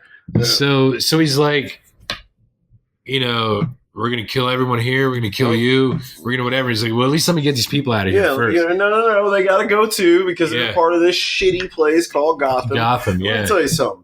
Ra's al Ghul, what I liked about him in this movie is, was he evil? Yes. But was he necessarily wrong? No. Gotham's the shittiest city on earth. Yeah, okay. The problem with Christopher Nolan's Dark Knight trilogy, and this might not be a problem, but it might also be, is that you can see the point of view of the villains and empathize with them and understand where they're coming from and why. But that's whether it's Raz, the Joker, or Bane. Yeah, you're like, I kind of get it. That's what makes it good, though. Because this guy is a billionaire beating up poor people. Mm-hmm. That's what he's doing, right? That's essentially what he's doing. Bruce Wayne is Donnie. Maybe. Although Donnie would never be Bruce Wayne. He would never. No. Can't give up the cheeseburger. Yeah. You got to be in shape. Yeah. No, I don't care how much Ozempic you take. Yeah. You ain't gonna get You're still going to have vulva neck. Yeah. So you're not gonna. Oh god. So Bruce Wayne does that great scene where he pretends to be drunk, trashes everybody, and gets them out. Love that scene. Great scene. Love that scene. So then he starts to fight Raz and one of Raz's other guys, and then this beam falls on him, like what fell on. Watch your surroundings. Yeah, what fell on fake Raz. Fake Raz, yep. Yeah, so then it was on fire too, just like that. Yeah, and then one of my another one of my nitpicks is when Raz leaves, he's like, "You set my house on fire and left me for dead. Now we're even." I'll be like, damn, bro. I saved your life. I didn't leave you for dead. I left the other motherfucker for dead who was dead. Yeah, I'm like, I saved you. Yeah. I risked my life heavy trying to save you. I could have fell off that damn shit. Yeah. Like, what the hell? So, I'm like, you ain't light. Liam Neeson's like 6'3" or... Yeah, he's a big dude. I'm like, hell no. So then they leave to fuck up Gotham, to actually go to the Narrows. They go with the microwave emitter. With the microwaver. And start fucking motherfuckers up. And so Alfred finally comes back from dropping off Rachel, and he's like, "What's the point of all these push-ups if you can't lift a log?" Can't lift a log. Yeah. and Bruce is like, "Yeah, you're right. Fuck it." Fuck it. So then they go to the southwest corner to where the elevator is to go to the Batcave. They escape as everything blows up into the Batcave. So he gets ready, goes to the Narrows. Rachel wakes up, goes to the Narrows to find Gordon to give him the antidote because he might need it. And that's when you see the last police SWAT truck that goes on the island has the microwave emitter, Raz and his dudes. And the guy in I'd call it a subway, but it's like a monorail. It's a monorail that the Waynes built. Stops right above where they are with microwave emitter because they got to get it up there afterwards to get it to Wayne Tower, the central hub, of course, where everything is, the water main and everything. So they turn it on. Things start to get fucked up because the water's evaporating, so the toxins in the air. Everyone, the cops included, everyone's getting fucked up except for Rachel, Gordon, and Batman because they got the ante, and they can't get anyone over there except for the tumbler because it can jump. It can jump. Yep. So Batman gets there. Gordon's like, "What can I do to help?" He's like, "Can you drive stick?" Drive stick, yeah. Yeah, and he's like, "Fuck yeah, I can drive stick." Motherfucker, move a step aside. Yeah. Even if I couldn't, I will learn. On the spot. Yeah. Hey, that's how you learn to drive stick. I learned to drive stick. My mom threw me in the driver's side and said, "All right, listen, put your foot on the clutch, put this in first, and slowly let off the clutch and slowly put on the gas. When you feel the car shake, put the foot back on the clutch and pull it down second." And that's how I learned to drive stick. Wow. I guess that works, though. They did. Now I love driving stick. Shit, I'm missing stick. Yeah, I know. It's so much. You have so much more control over the vehicle. Yes, it's incredible. Everything. Yeah. And you can burn out. Hell yeah. Yeah. Don't miss it. You can burn out in like a Chevette. Yeah, bro. You burn you wanted out a to. piece of shit. Yeah. Shit. Yeah. So Batman ends up fighting dudes, saving dudes, and then when they're getting away in the monorail, he's like getting attacked, but he finds his grappling gun, shoots into the monorail, gets up there, and then he fights. You gotta fight Raz. There's a lot of good back and forth dialogue between them there, and the best is when he say, "I don't have to kill you. I don't have to save you either." Yeah. Like, oh yes. And that's when the monorail crashes and because Gordon gets there and he like shoots the structures, so the rails. Yes, and he's like, yes, he's hyped up. It was like, and I love this performance from Gary Oldman because it's his most subtle, relaxed, calm. He's like, I'm like, Gary Oldman can just be regular. Yeah, he's a regular dude. I can't believe it. Giving free mustache rides. The crazy stash in there, bro. Yeah. So then, they beat him. I guess it's all good. Bruce is rebuilding Wayman brick for brick. Hammering one single nail into a single board. Which, and this giant acres of fucked up burnt you know what he's doing first? He's hammering over the well. Oh, yeah. That's what he's doing. Which, why, though? Because he doesn't want anyone to find it. I guess you're right. Because if they find that well and go down there, and they're like, hey, it's the Batcave. Yeah, we're fucked. Does that mean Batman and Bruce Wayne are roommates? Roommates? He's like, Yeah. God, I love that movie. So we did do a Batman movie. We did. Oh yeah, Lego Batman. Lego Batman. Yes. First live action. Yes. Which is a great film. So then Rachel's there. Oh, Rachel finds out that he's Batman because of some stupid she says to him that he says back. It's not confirmed, but of course she knows. Yeah. Bruce. Yeah. Oh, she's so bad. Yeah, but that line fucking pisses me off. Oh, off. God. Anyway, we'll go over it under worst characters. So then she's like, we can't be together. As long as Gotham needs Batman, we can't be together. And I'd be like, that's totally fine. Yeah. All right, cool, baby. I'd rather be with one of the European chicks I had swimming in the fucking yeah. I mean, Katie Holmes is not fine, and she's a terrible actress. Wouldn't want no parts. Yeah, that's just me. And dudes thought she was so hot. I'm like, I guess, whatever. I'm weird. Honestly, if you see her in Wonder Boys, she's kind of hot as like the Lolita type of college student. Okay. That's trying to go after the older professor. And she's barely in it. Because think about that film. You have Michael Douglas. Classic. Frances McDormand. Classic. Robert Downey Jr. God, she's in there with some fucking heavyweights. And Tobey Maguire. Dude. And out of them, Tobey Maguire is the worst actor, and he's 20 years ahead of her. It's insane. Yes, yeah. Frances McDormand alone is a monster. She's a beast. Yeah. So she got 3 Oscars. That's a great film, man. We got to do Wonder Boys sometime. All right. I've never seen it. So basically, the end of the film then is Gordon has his own bat signal. Yep. And he signals Batman. Batman gets there, and he shows him the Joker card. Yep. And that's actually how the comic book Batman Year One ends. Oh, that's awesome. Believe it or not. not. True there. Yeah. And then it perfectly carries us right into the Dark Knight. It does. So that's Batman Begins in kind of a nutshell. No, you did way better now. Yeah. But we'd be at the halfway point. It might have been like Sinners.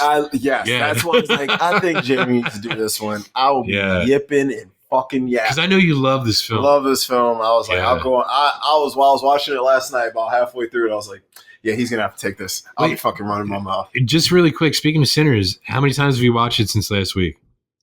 I've only seen it twice. Since last week? Yeah, since I got the new copy. Yeah. And because it's available digitally now. I had to see what it looked like. Yes, of course. yeah. And then I was playing on the computer, so I was like, I'll just throw it on the background.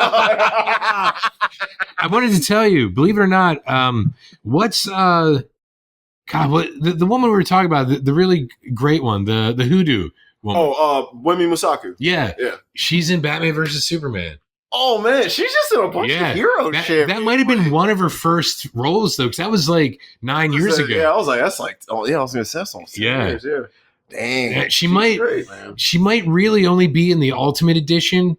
Because I only watched the Ultimate Edition. I remember the theatrical cut, and I don't remember her being in it as much. Okay. So it's the Ultimate Edition. She's about to really blow up now. Oh, yeah, after Sinners, yeah. Everybody in that movie is about to take off. But, man, that's crazy. So, Batman Begins. That's it. It's a great film. And what a great way to kick off a whole new world of Batman, a whole new era for the new century.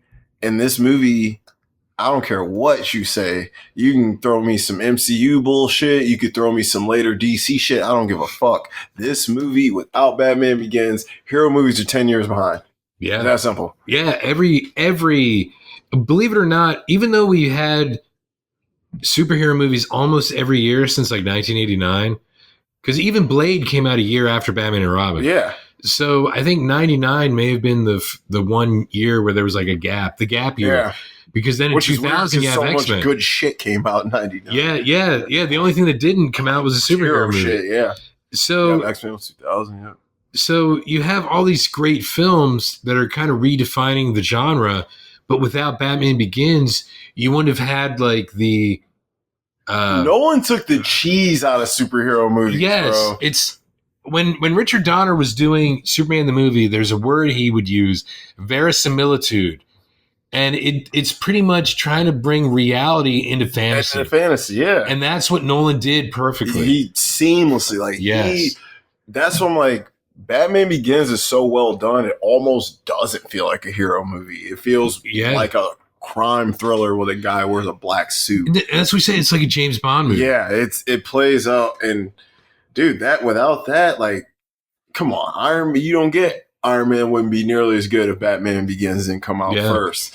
And of course, The Dark Knight took him to a whole level. That was the stratosphere. But like we said, you don't get there without this first. This was the stepping stone.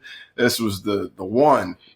Because they had to establish who the fuck his version of Batman is. Because it's not Tim Burton's Batman. It's not Joel Schumacher's Batman. Joel Schumacher's Batman. It's not the Adam West version of Batman. This is a whole different fella right here. And you needed to understand the world he was in, even the more fantastical part of like Ra's al Ghul maybe being immortal. Yep. Maybe not. We don't know. We don't know. You know, obviously you learn later on no. but you don't know at this point. At this point, you're like, so knows? Even you don't really see him die. No. You know what I'm saying? But even that is more based in like reality than, because I'm sure Nolan, if they would have gone with like the Lazarus Pit kind of thing, it would have been explained away in a way that would make sense. Yep. So, I'm sorry. That was a bit of an aside. No. So let's get into it. All right.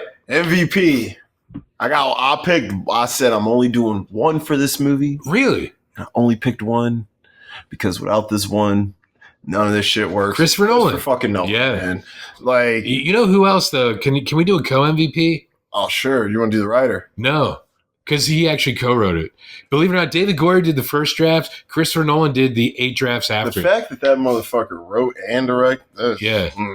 Wally Feister, the director of photography. That was like the DP? Yeah, the DP, dude. Because honestly, without those visuals and the way that he's able to capture, like we were talking about, like the lighting, right? Mm-hmm. Yes, beautiful. The only other person who could probably do it as well, and I don't know when he died, Conrad Hall. The guy who did like American Beauty and like Butch Cassidy and Sundance Kid, like he's been doing it for decades, for a long time. Yeah, it's a huge gap in Yes. It's like 30 years. Yeah. So he was probably one of the most famous DPs of all time. Oh wow, well he's good. Butch Cassidy. Yes, exactly. Running on the mountain. My God, yes. Oh my God. Like I don't think we acknowledge directors of photography as much as we should. And I mean, we as in you and I. Yeah, we don't know. Because like if these films are that great, society don't. Yeah.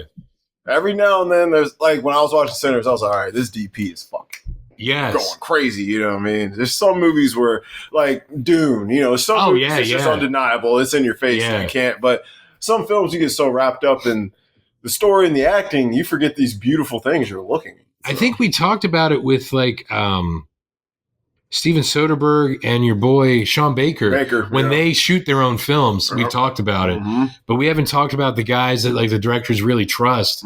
Because Wally Feister, I think he's done almost every Christopher Nolan film, if I'm not mistaken. At least from what I was reading in that interview, and that was from 20 years ago, he had done Memento, Insomnia, and Batman Begins. God, Insomnia is really good fucking cinematography, too. If he did Oppenheimer, that guy is a fucking genius. if Oppenheimer. If Nolan, honestly, if Nolan was using him still, because that was his boy. Yeah, and Nolan is very loyal to the people he works with. So. Yeah. So anyway, I would just use him as a co. Yeah, that's MVP. Totally fine. Yeah.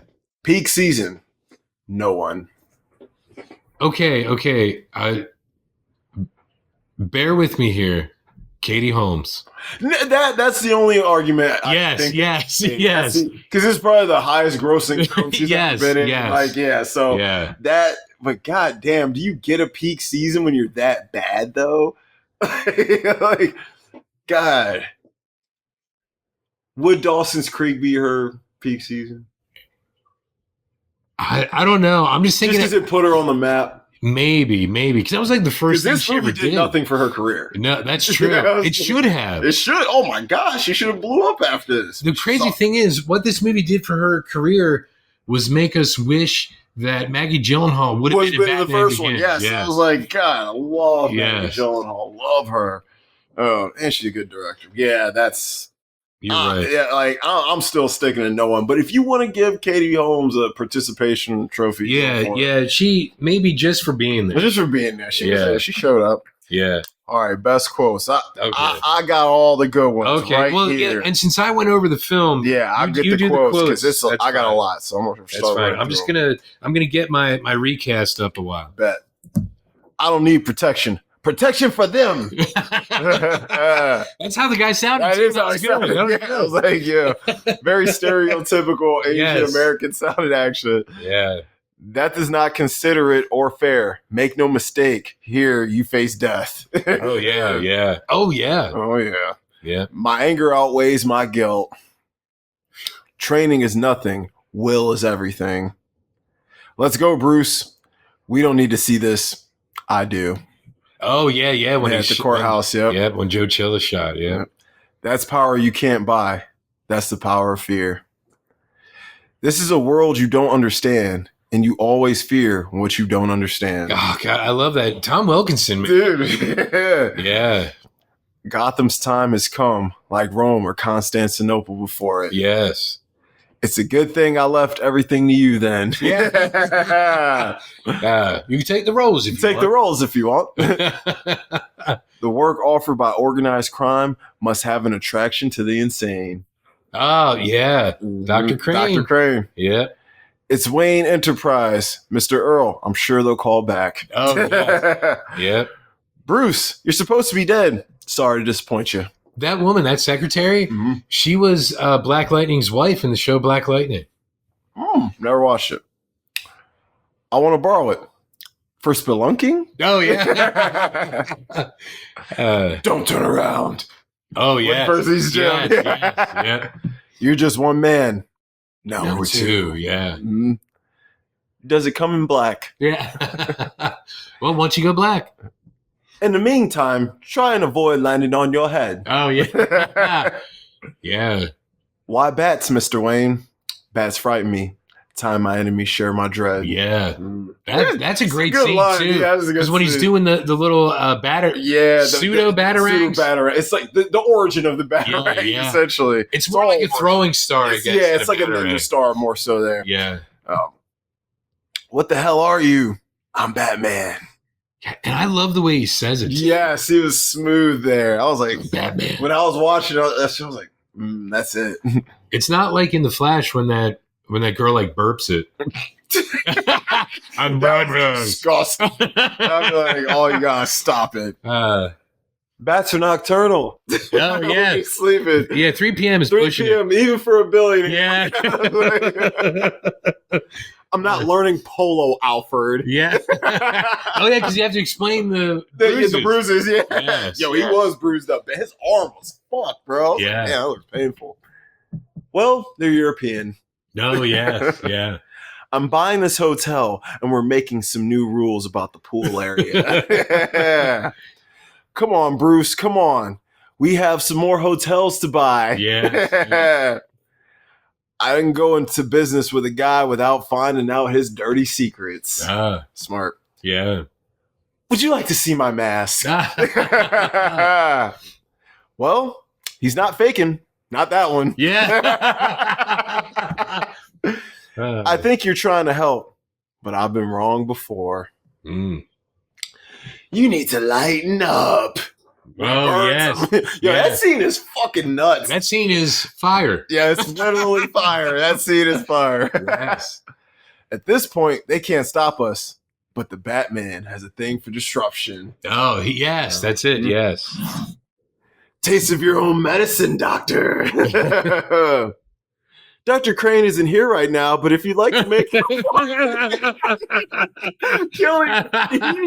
needed 20 more minutes. He did. That's what I'm saying. He needed his own film. Yeah. Really, just to be the villain and flesh him out more. He played that so well. Yeah. It's a black tank. Breathe slowly. Oh, yeah. And when he said that to her, I feel like he was telling her how to act because she's so bad. I was like, he's being an on-screen acting coach right now. I know Nolan was like, dude, I know he was like, shit, bro, is it too late to call, I don't know, anyone else? Like, the problem is, I was thinking about this. She might have been contractually obligated because of Warner Brothers. Yeah. So I think Warner Brothers made Dawson's Creek. They did. Yeah. Yep, so it's like, yeah. Because after we were talking about it, I was thinking, they're like, no, you got freedom, but you got to use her. He's like, well, she sucks.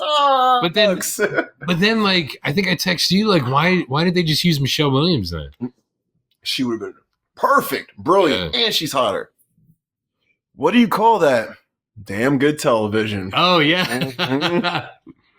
It can't be personal, or you're just a vigilante. I warned you about compassion, Bruce. Yeah. To all of you phonies, all of you two-faced friends, you sycophantic suck-ups who smile through your teeth at me, please leave me in peace. This is not a joke. Yeah, go. I was like, yes. I was like, I love that fucking scene. I'll be standing where I belong between you and the people of Gotham. Yeah. Nobody can save Gotham. Create enough hunger and everyone becomes a criminal. And that reminded me of Michael Keaton from The Flash. If I wanted to stop crime, I'd give away all my money. Yes. Yes. And I was like, damn. Yeah, that's probably the best Batman line ever. And I was like, that's one of his best lines. Yeah. Gordon, there's nobody left to send in. Yeah. Oh, yeah, and that's when the tumbler comes tumbling in. Yep. I won't kill you, but I don't have to save you. That's one of my favorite lines, too. Yeah. Didn't you get the memo? Oh, that's a great line. That's a good line, especially when he used Fox, were you fired? Yeah. That's a bit technical. It's a bit technical. I never said thank you. You never have to. Yeah. Yes, that was a good line. And I thought I had the stupid line that she says to him. Oh, hold on. I do have that line because I texted to you. Mm-hmm. It's not who you are underneath. Yeah. It's what you do that defines you. Yep. Yeah. That line's lame. You know why it's lame? Because fucking Katie Holmes said it. Like, literally, every line she spits is bad. I'm like, God, it was like, seriously, it looked like a struggle for her to act. I'm like, honey, you don't have to do anything. This is the easiest role you could ever get. You probably got $2 or $3 million for this role. And it was the easiest role you ever did. It was a struggle for me to pay attention I was like, this every time she was on screen. Hey, that's Jace. Yeah, man. Dude, I'm playing Jace. You just have to shave. Yeah. Oh. That's the only thing, man. Oh, is this a good one? It is pretty good. The storyline pretty much takes place in like a little bit of the future but there's his Batman costume. That shit is fire. It's like Spawn. Yeah. It's like Spawn meets Batman with the wispy cape and shit. That is lit. Yeah. Actually, that's really dope, actually. Bruce Wayne loses all his money. Lucius, like Luke and Jace, get a lot of money from Lucius, and so he has the means to be the new Batman. Nice. Yeah. Nice. I'm sorry, everyone. We were talking about that yesterday. I was sorry. Oh, here's his other costume, actually, because here's this version of the Justice League. That was cool, too. I like the other one. Yeah. That one was sick. You know me. I like that gothic style. Yeah. All right, what's aged the best? I had the VFX. Yeah, really? The acting besides Katie Holmes. Origin stories. And the legacy it created. Yes, actually, yeah, almost the entire film except for Katie Holmes. Katie Holmes is the dark spot in this film. Yeah, honestly, the direction, the writing, which is the same person, the acting, except for Katie Holmes. Yeah, everything about it is just top notch. Cinematography, score, everything. It actually was it Zimmer? Yes, because he did Dark Knight and Rises. Yeah. It's like A1. Top notch, like it made superhero movies. Excuse me, it made them like gave prestige. Yes, you know what I mean. Yeah. It was like okay, which is ironic because what's the movie Nolan did right after this? Right after was the Prestige with Christian Bale. Yes, boom. God, I love that. And Wolverine. And Alfred, right? And Alfred, yes, and Christian Bale. There's Christian Bale. Yep. There's two Christian Bales. Wolverine. There's Wolverine, Alfred. Yeah. There's Black Widow. Yeah, fucking. Christopher Nolan was like, Ryan Coogler, you ain't slick. I did this shit 20 years ago. Well, he probably told him when he's telling about the IMAX camera. Yeah. He was like, "Listen, bro. Remember, I already did this." He's like, "Oh shit, Chris, you right." Yeah. Wait. Think about the Prestige. Okay, you had Batman, you had Wolverine, you had Alfred, you had Black Widow, you had she is in that too. You had the chick from Iron Man 3 that did whatever, that created Extremis or whatever, because she was like was it the chick playing his wife dash assistant? Yeah, who died. No. I think it was maybe or was it Rebecca Hall girlfriend? I don't fucking remember. You said Rebecca Hall. Let me pull it up. Rebecca, because she was in Iron Man 3. You have David Bowie. Oh yeah, Bowie's great in there. Yeah, yes, he's great. Oh yeah, there's a lot of people in there. Yeah. Oh yeah. That was his girlfriend. That was Christian Bale's girlfriend. Yeah. Oh, she looks cute here. Yeah, she was in Iron Man 3 too. She's in the town. Yeah. She did another movie with Scarlett Johansson called Vicky Cristina Barcelona, directed by your favorite New Yorker, Woody Allen. Yeah. I do like Woody Allen. He isn't. He's a great director. Yeah, incredible. He's a fucking weirdo, but he's a great director. But look at his 70s stuff. Incredible. Oh my god, he was bananas. He's never been bad at what he does. No, that's true. It's just weird if you fucking marry your stepdaughter, but whatever. No, foster daughter. Oh, sorry. Well, that's even worse. I think. Kinda. I don't know. Because you're not really related at all. I mean, neither you are to your step, but shit, it's still bad. I mean, I hate, I'm not trying to I'm not trying to normalize it, but I was always told, I went to Catholic school, I was always told that Mary was 14 years old when she was pregnant with Jesus. She might have been. She might have been. So if she was, and that's normal for a guy as old as God, who people think would have created her also, so she would be his daughter, to impregnate her with himself. This is getting quite convoluted, man. It is. That's what I mean. Should we judge Woody Allen if we believe that stuff to be normal? I don't believe that stuff to be normal. Okay. Listen. All right.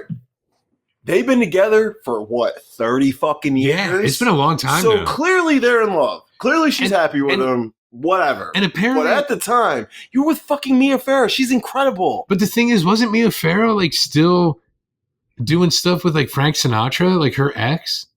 Because isn't there this thing Ronan Farrow, his dad might be. Hold on. Mia Farrow dated fucking Frank Sinatra? Yeah, way back when. I had no idea. Didn't you know that? I had no idea at all.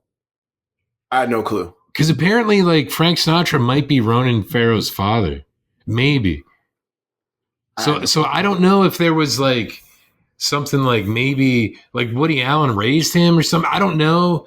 I don't know any of that stuff. Dude, Rebecca Hall would have been good as Rachel. Now that we're talking about it. Oh yeah, that time, yeah, she would have been perfect. She got the look Yeah, she's a great actress too. Cute too, man. Yeah, she's incredible.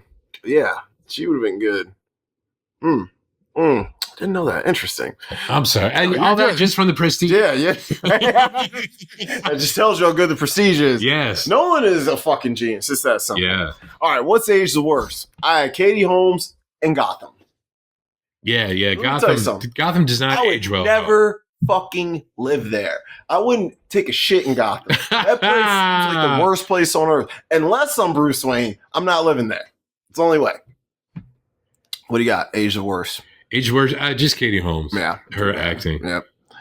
All right. Most rewatchable scenes. The fight in the chow line. When Bruce's parents die. When Chill dies.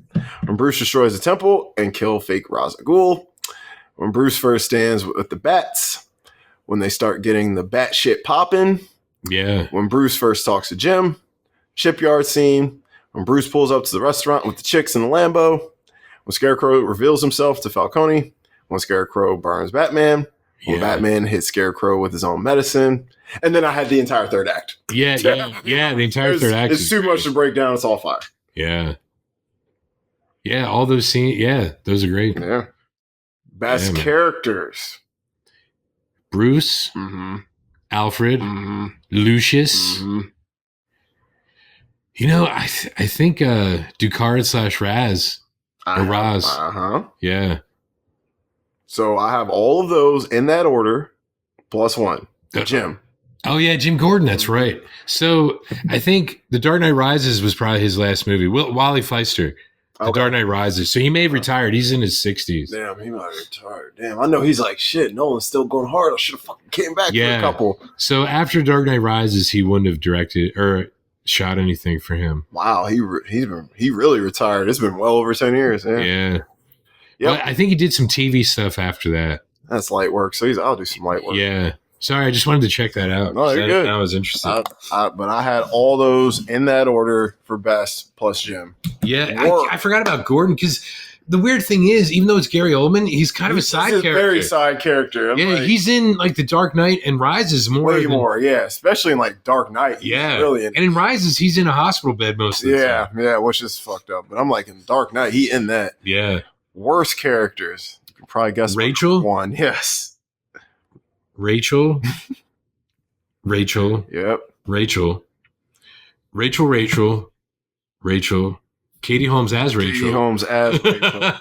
Holmes Katie as Rachel. Yeah. I had Rachel Falcone. Oh my God, Falcone, yeah. Scarecrow, Ra's al Ghul. But see, Scarecrow, he was so good. Oh, he's incredible, but he's a fucking dickhead. He is. You're right, Falcone. The now, if we were going best performances, he's right up there with, fucking Bruce. Yeah. He's great. All right, nitpicks. Why the fuck, this is my main nitpick real quick. Okay. Why the fuck didn't Bruce, he doing all this shit in his little burnt up house alone with a couple little contractors? Bitch, I'm hiring a whole team. Wayne Manor will be done in 2 days. Yeah. You know what I'm saying? Yeah. This dude out here getting his own hands dirty. What the fuck that? I'm not doing none of that shit. Yeah. I'm like, what? You got to prove you're a real man. Get your hands dirty. You prove that you're a billionaire. I'm going to sit right with a glass of lemonade and watch these motherfuckers work. But that was my only nitpick. And some pacing issues, like you said. There's some, which you could tell they cut some things for time. Yeah, but those are really mine. Like the pacing stuff I mentioned, and that scene where Raz is like, "You burned my house and left me for dead." He didn't leave you for dead. No, he did not. Yes, he left Raz, but he thought it was someone else. Dead. Yeah, and he was already dead. Dude was bleeding out his mouth. Yeah, his eyes wide open. He saved. So why would you say that? And the finders keepers thing in the beginning when he steals is like, finders keepers, you didn't find it. Well, that's little kids. I know, but still pisses me off. Little boys like fucking with little girls. You know how it goes. Yeah. All right, recasting couch. All right, the moment. All right, Bruce, who you got? Dylan O'Brien. He would be a good Bruce. Yes, that's what I thought. He's in good shape. Yes, I like that. I mean, look, we loved him as Dan Aykroyd. I love him as Dan Aykroyd. Yeah. Man, he would be good. I like that, especially if you want to go with someone, a face not everyone's used to seeing. Yeah. I went with some big dogs. Okay. I had two. I couldn't pick one. Okay. My one might be a little too big size-wise. I went Glenn Powell. I was thinking him too, believe it or not. I think he's proven to me that he can act. I think he'd be good. Or your boy, Mr. I Only Do Bad Movies, Aaron Taylor Johnson. You know what? He would probably be a really great good Bruce, bro. Yeah, he would be. Great Bruce. You see, they might be a little too old right now. You're right. Because they're in their mid to late 30s now. Because, I guess Christian Bale he was like 29, 30. 30, yeah. I was like, So, like, even Robert Pattinson is too old. He's a little bit old. Because Robert Pattinson's like 38. Yeah. So, but he looks young. Yeah. So, I'm like, he's literally looked the same forever. I think Dylan O'Brien's age appropriate. He's probably, what, 30? Yeah. 29? Yeah. Yeah, that's right. So I actually like Dylan O'Brien. I'm totally fine with that. I think he's proven himself. All right, Alfred, who you got? I have two. Okay. Either Pierce Brosnan or Colin Firth. I like yours more.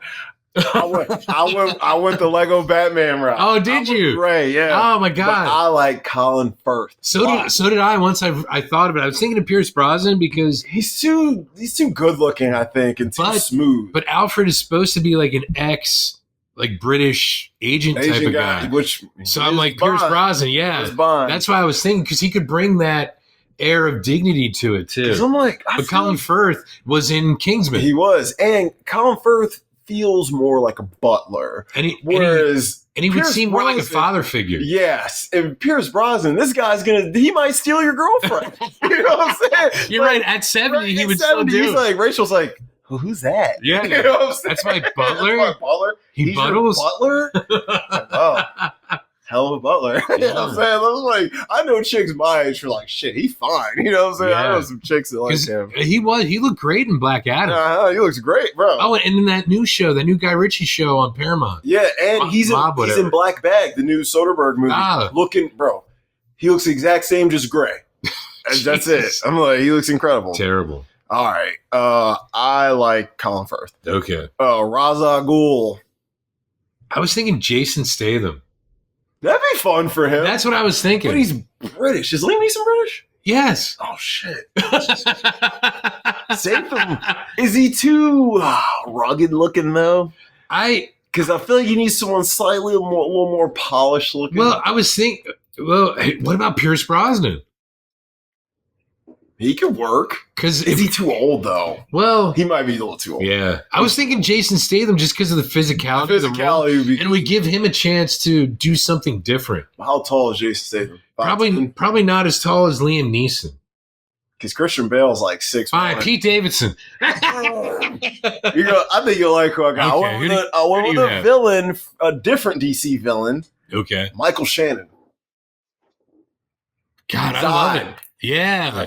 I was thinking about it, and Michael Shannon would be great. Yeah. Because he would bring something. The right age. Yep. Yeah, and he would bring something different to the role. Mm-hmm. Yeah. And if you ever get the chance to watch Bullet Train, he plays a very Ra's al Ghul-esque villain in there. Okay. So that's why my mind went with him. And we know he can be a good villain. Or Brad Pitt, since you said Bullet Train. Brad Pitt would be awesome.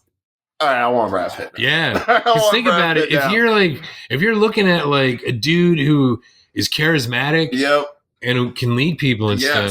Sorry, you said Bullet Train, and that just popped in my head. Brad Pitt would be great. Yeah, I actually love that. Let's roll with Brad. Okay. All right, Rachel. Anyone's gonna be better. Okay, believe it or not, I was thinking of two people. One of them, I was thinking your girl, Rachel Sennott. I would love that. I thought about her. Yeah, but I went with someone whose skin tone matches Katie Holmes a little more. Okay. She's a little darker, but of course I love Rachel Sennott. And if we're gonna use Dylan O'Brien, I'm totally. I know. That's what I was thinking. So bring them back. Who else did you have? Camila Mendes from Riverdale. Revenge. She's in a Netflix movie called Do Revenge. Okay, yeah. I fell in love with her. Yeah. She is great. She was in Riverdale. I heard she was in Riverdale. Because she was great. My original Bruce was Archie from Riverdale. And then I thought of Dylan O'Brien because I think Archie from Riverdale might be a little shorter. He's a little short, kind of pasty too. Yeah. But he's got the shape. Yeah. He's in shape. But I do like Camille Mendes. Like, her and Katie Holmes have a similar, the skin color, hair color, like dark skin, dark hair. I like that a lot. I really liked her when I was like, I like this bitch. She's cool. I went with Haley Steinfeld. I'm not saying her shit, but they got similar skin tone. She's the right age. She's a good actress. Yeah. And like I said, anybody's going to be better. Honestly, any of them three are going to be better. Yes. But I don't care. Either one of them. I like Camille Mendes a lot. I'm going to pick her as I would like to see her in more stuff. Yeah, that's what I was thinking. Yep, I like that. I know she's in more things now that Riverdale's over because she's not like contractually obligated to be she's like, not stuck there. Yeah. But she's hot too. She is not ugly. I like that. We'll go with Camila Mendes. Jim. My man Sam Rockwell. Damn, that's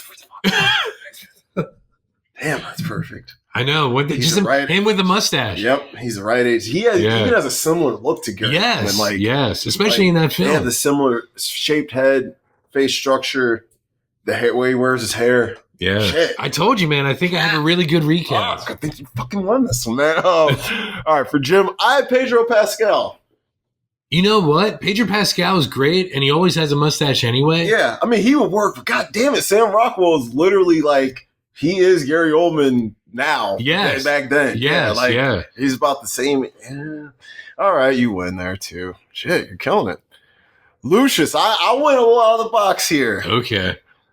I got Jamon Honsu from Blood Diamond. Oh, I know who you mean. That dude's awesome. Yeah, he's about the right age now. Yeah, because he was in Shazam. He was the wizard. Yes, the wizard. Yes. Yeah. And he was also in Captain Marvel. Yeah. He was one of the other thing. He's in a bunch of hero shit already. And he used to be the right age now. Didn't he used to be like a model? I think so. Wasn't he in like an old Janet Jackson video way back when? I think so. He's fucking jacked. He is, and he's like 60. He's 60. That's what I'm like, yo, he's about age appropriate. You know what? Now.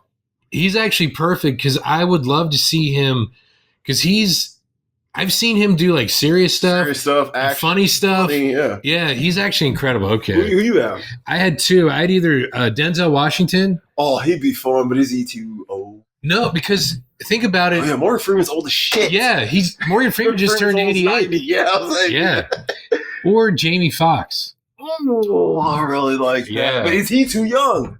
Well, he's like in his 50s. He is mid to late 50s, but he still looks fucking young. He does. Like, so I think your pick is better. Yeah, I might. Because that dude, honestly, that dude needs more love. He needs because more work. He's been around for like 30 some years. Yeah. He's been around forever. And I think he'd play well. Yeah.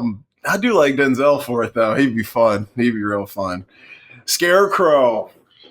Okay, I was kind of on a Riverdale kick. I went Cole Sprouse. Cole Sprouse would be a good because he's in his early to mid 30s now. Right age. He would be a good one. And he's actually a really decent actor. Yeah, I love Cole Sprouse. Man. Yeah, he was in he did that movie Lisa Frankenstein. Oh yes, he was great in that. Yeah, playing a zombie. I went chalk. I went Chalamet. I mean, he's skinny. Yeah, but same age. But I think Cole Sprouse, like some of the times we think of Chalamet, Cole Sprouse might be able to do it. Yeah, I think Cole Sprouse could definitely do it. Because I loved him as Jughead. Yeah, he was great. Jughead. Yeah, he was great. Jughead. Yeah, I mean either or. Yeah. That's fine. I think Cole Sprouse is great. He needs more work too. Yeah, that's what I like that you picked known actors, but guys you don't see every day. Yes, because we know all these guys. But it's like, man, I don't see them enough, and I like that. So I definitely like Dylan O'Brien.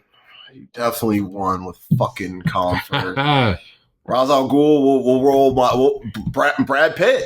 Yeah. Brad Pitt. Yeah, Brad Pitt. Incredible. Rachel, we can go Camilla or Haley, either one of them. Yeah. For Jim, it's got to be. And now it has to be Sammy Rock. Yeah, he's the only one. He's like kind of tailor made for that right now. Yeah. Lucius will go Jamon Hansen. Or Hansen, how the fuck you say his name? Yeah. Scarecrow, we can do Cole Sprouse. Falcone, who you got? I believe it or not, I did our boy who played Chevy Chase in Saturday Night, Corey Michael Smith. He's too young. He's almost 40. He's too young. Makeup. Bro, he's too young and he's too in shape. Yeah, he's true. Too tall, he's too in shape, he's too handsome, and he's too young. Well, remember, Falcone in the Batman was John Turturro. John Turturro, who's also old. Yeah, like, yeah, that's true. He's like 70. Yeah. Well, who did you have for Falcone? Bryan Cranston. God damn it. That's great. I was like, I think that's my best. Because he could chew the scenery. He could chew that. Spit it the fuck he out. He plays villains great. He's the right age. Okay, Bryan Cranston. So what about also just throwing this out there, Bob Odenkirk? Oh, he'd be another good. Yeah. If you wanted to go the other corner, Breaking Bad, I'm totally cool. Because he would have like he could bring a little humor to it. Yeah, because think about Nobody. No, God, when's Nobody 2 come out? Sometime in August. Yes. We might have to go see that one. Yes. We might have to go for that. That'd be great. I'm hyped for that. Because I've watched Nobody since you and Cora were like watching. I've seen it like 6 times. Really? Yeah, dude. It's a great movie. Great. It's a great movie to just throw on in the background. Because there's going to be a couple parts you just stop what you're doing and go, oh, bro, the bus scene? Yes. Oh, and to think he was like 59 or 60. 60 years old. Yeah. New action star, bro. Yeah. He dropped some bullets out that gun, bro. I was like, what the fuck is he about to do, bro? I was like, and then Christopher Lloyd Incredible. And RZA. Yes. 2 of the most random sidekicks you could ever ask for. That's the weirdest trio. That's the weirdest trio you're ever getting. But that works. It's so perfect. It's so perfect. I'm like, so yeah, Bryan Cranston or Bob Odenkirk. Either one of them would work. Yeah. Yeah. And yeah, Dylan Bryan's way too young, bro. Or Corey Michael Smith. Way too young. Bro. Okay. Yeah. And I just want to see him in more things. Yeah, me too, dude. Yeah. Because God damn it, I thought I was watching Chevy Chase as a kid. I was like, he was so good in that movie. Director, I went crazy. Okay, crazy. Tell me. Quentin Tarantino. Really? He would bring some fire to this that would be so fun.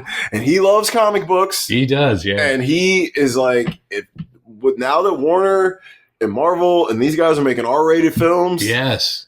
He would make this shit fire, bro. He would give Batman fans something they didn't know they needed. Yeah. We didn't know we needed Logan until we got Logan. That's true.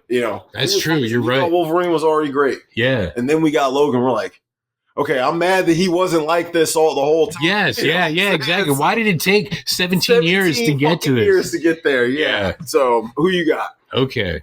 Because of Skyfall, Spectre in 1917, Sam Mendes. I thought about him too. Yeah. I did think about because of where The Dark Knight and Dark Knight Rises go, they remind me of Bond films, especially how the beginnings start. And I was like, I think Sam Mendes could bring something to this. That he's got a good eye. Yeah, and we know he can do action now. Do action, drama, which there's a nice blend of both in here. I mean, he's great, right? And he started out on the stage. So you know he's a good actor. Yeah, so he would have a different rapport with everyone, and he wouldn't have casted Katie Holmes. He would have been like, listen, I'm putting my fucking foot down. I'm not working. He'd be like, literally, he's like, I'll take Katie Holmes' mom over. I don't give a fuck anyone else. If he would have directed this 20 years ago, it probably would have been like Kate Winslet instead of Katie Holmes. She's a fucking incredible actress. Oh yeah, she would have been. She would have been too good for this. Yeah, that's true. You're right. Dude. They would have been like, no, we can't afford her. Bitch, I'm like, yes, you want me to get $5 million? Like, she's gonna be bored. You know? Yeah. Katie Holmes is like, okay, I'm ready. I've read the script 20 times. Kate Winslet would be like, bro. Let's get this moving. I have other shit to do. Yeah. All right. Honestly, either one of them would be fun. They're both going to give you a great film. If you want to go the more standard route, traditional, you go Sam. Yeah. If you want to twist, if you want to go outside of the box, you go QT. So yeah. Unanswerable questions. I don't have any because we got 2 more movies. Yes. Yeah. Yeah. Props you want from a movie, I think it's pretty easy to guess. The Tumblr. Yes. I know you want the Tumblr. There's a lot of stuff you could take from I know. I would want the costume just to have it like just to have it in the case, on the wall or whatever. Yeah. I'm like, I'll take the little fucking thing he threw a little kid in the fucking stairwell. Bro. I'm like, whatever. It's you, isn't it? It's you, isn't it? Yeah, it's fucking me. Believe me. Here you go, little motherfucker. You should have given him like a little bat thing. Yeah, I'm gonna give him a little ninja star. Yeah, don't throw this at your friends' faces. Yeah, please don't. Like, we're looking for Batman. Why? He gave a little kid a toy, and this kid killed a bunch of kids. Oh shit! All right, so we gotta grade it. I'd say honestly, at least like a 95. 95. That's what I was. 95. I was like 95 because I would probably give it an A+ if The Dark Knight didn't exist. I understand. Because it's like, because if I give this an A+, then The Dark Knight has to get a S. It has to get an A+ with extra credit. It has to be above. Yeah. So I'm gonna give this a 95. And I actually enjoy this movie more than The Dark Knight on a personal level. But I'll tell you all day long, Dark Knight's a better film. Yeah. I mean, but it's only because of this foundation. Yep. He put them bricks down carefully in every place it needed to be. Yeah. So there we go. All right. So wow. Weekend at Bernie's next week. Do you mind? Dude, I already said we're good. I thought, all right. I was like, yo, I'm watching Weekend at Bernie's. I was like, let me just make sure. I was like, oh yeah, Begins. And I was like, yeah, it's totally fine. I have any excuse of why Batman Begins. Yeah, Weekend at Bernie's next week. Yep, that song. All right, guys. Wow. It's been, how old is that now? 30, 40 years? It came out July 4th weekend of 89. Okay, so it's newer than it's the same. Oh, I thought it was like it's the same year as Tim Burton's Batman, Last Crusade, Ghostbusters 2. Damn. Yeah, same summer. That was a fucking year. Yeah. Holy hell! I would have been at the movies every damn week that summer, man. Yeah. Yeah, and Last Crusade is my favorite one. Oh man, crazy. That's a good one, man. Our boy, Sean. Yeah, Sean Connery. Stupid. All right, guys. Weekend at Bernie's. I'm Dom. I am Jamie. It's Cutting Room Floor.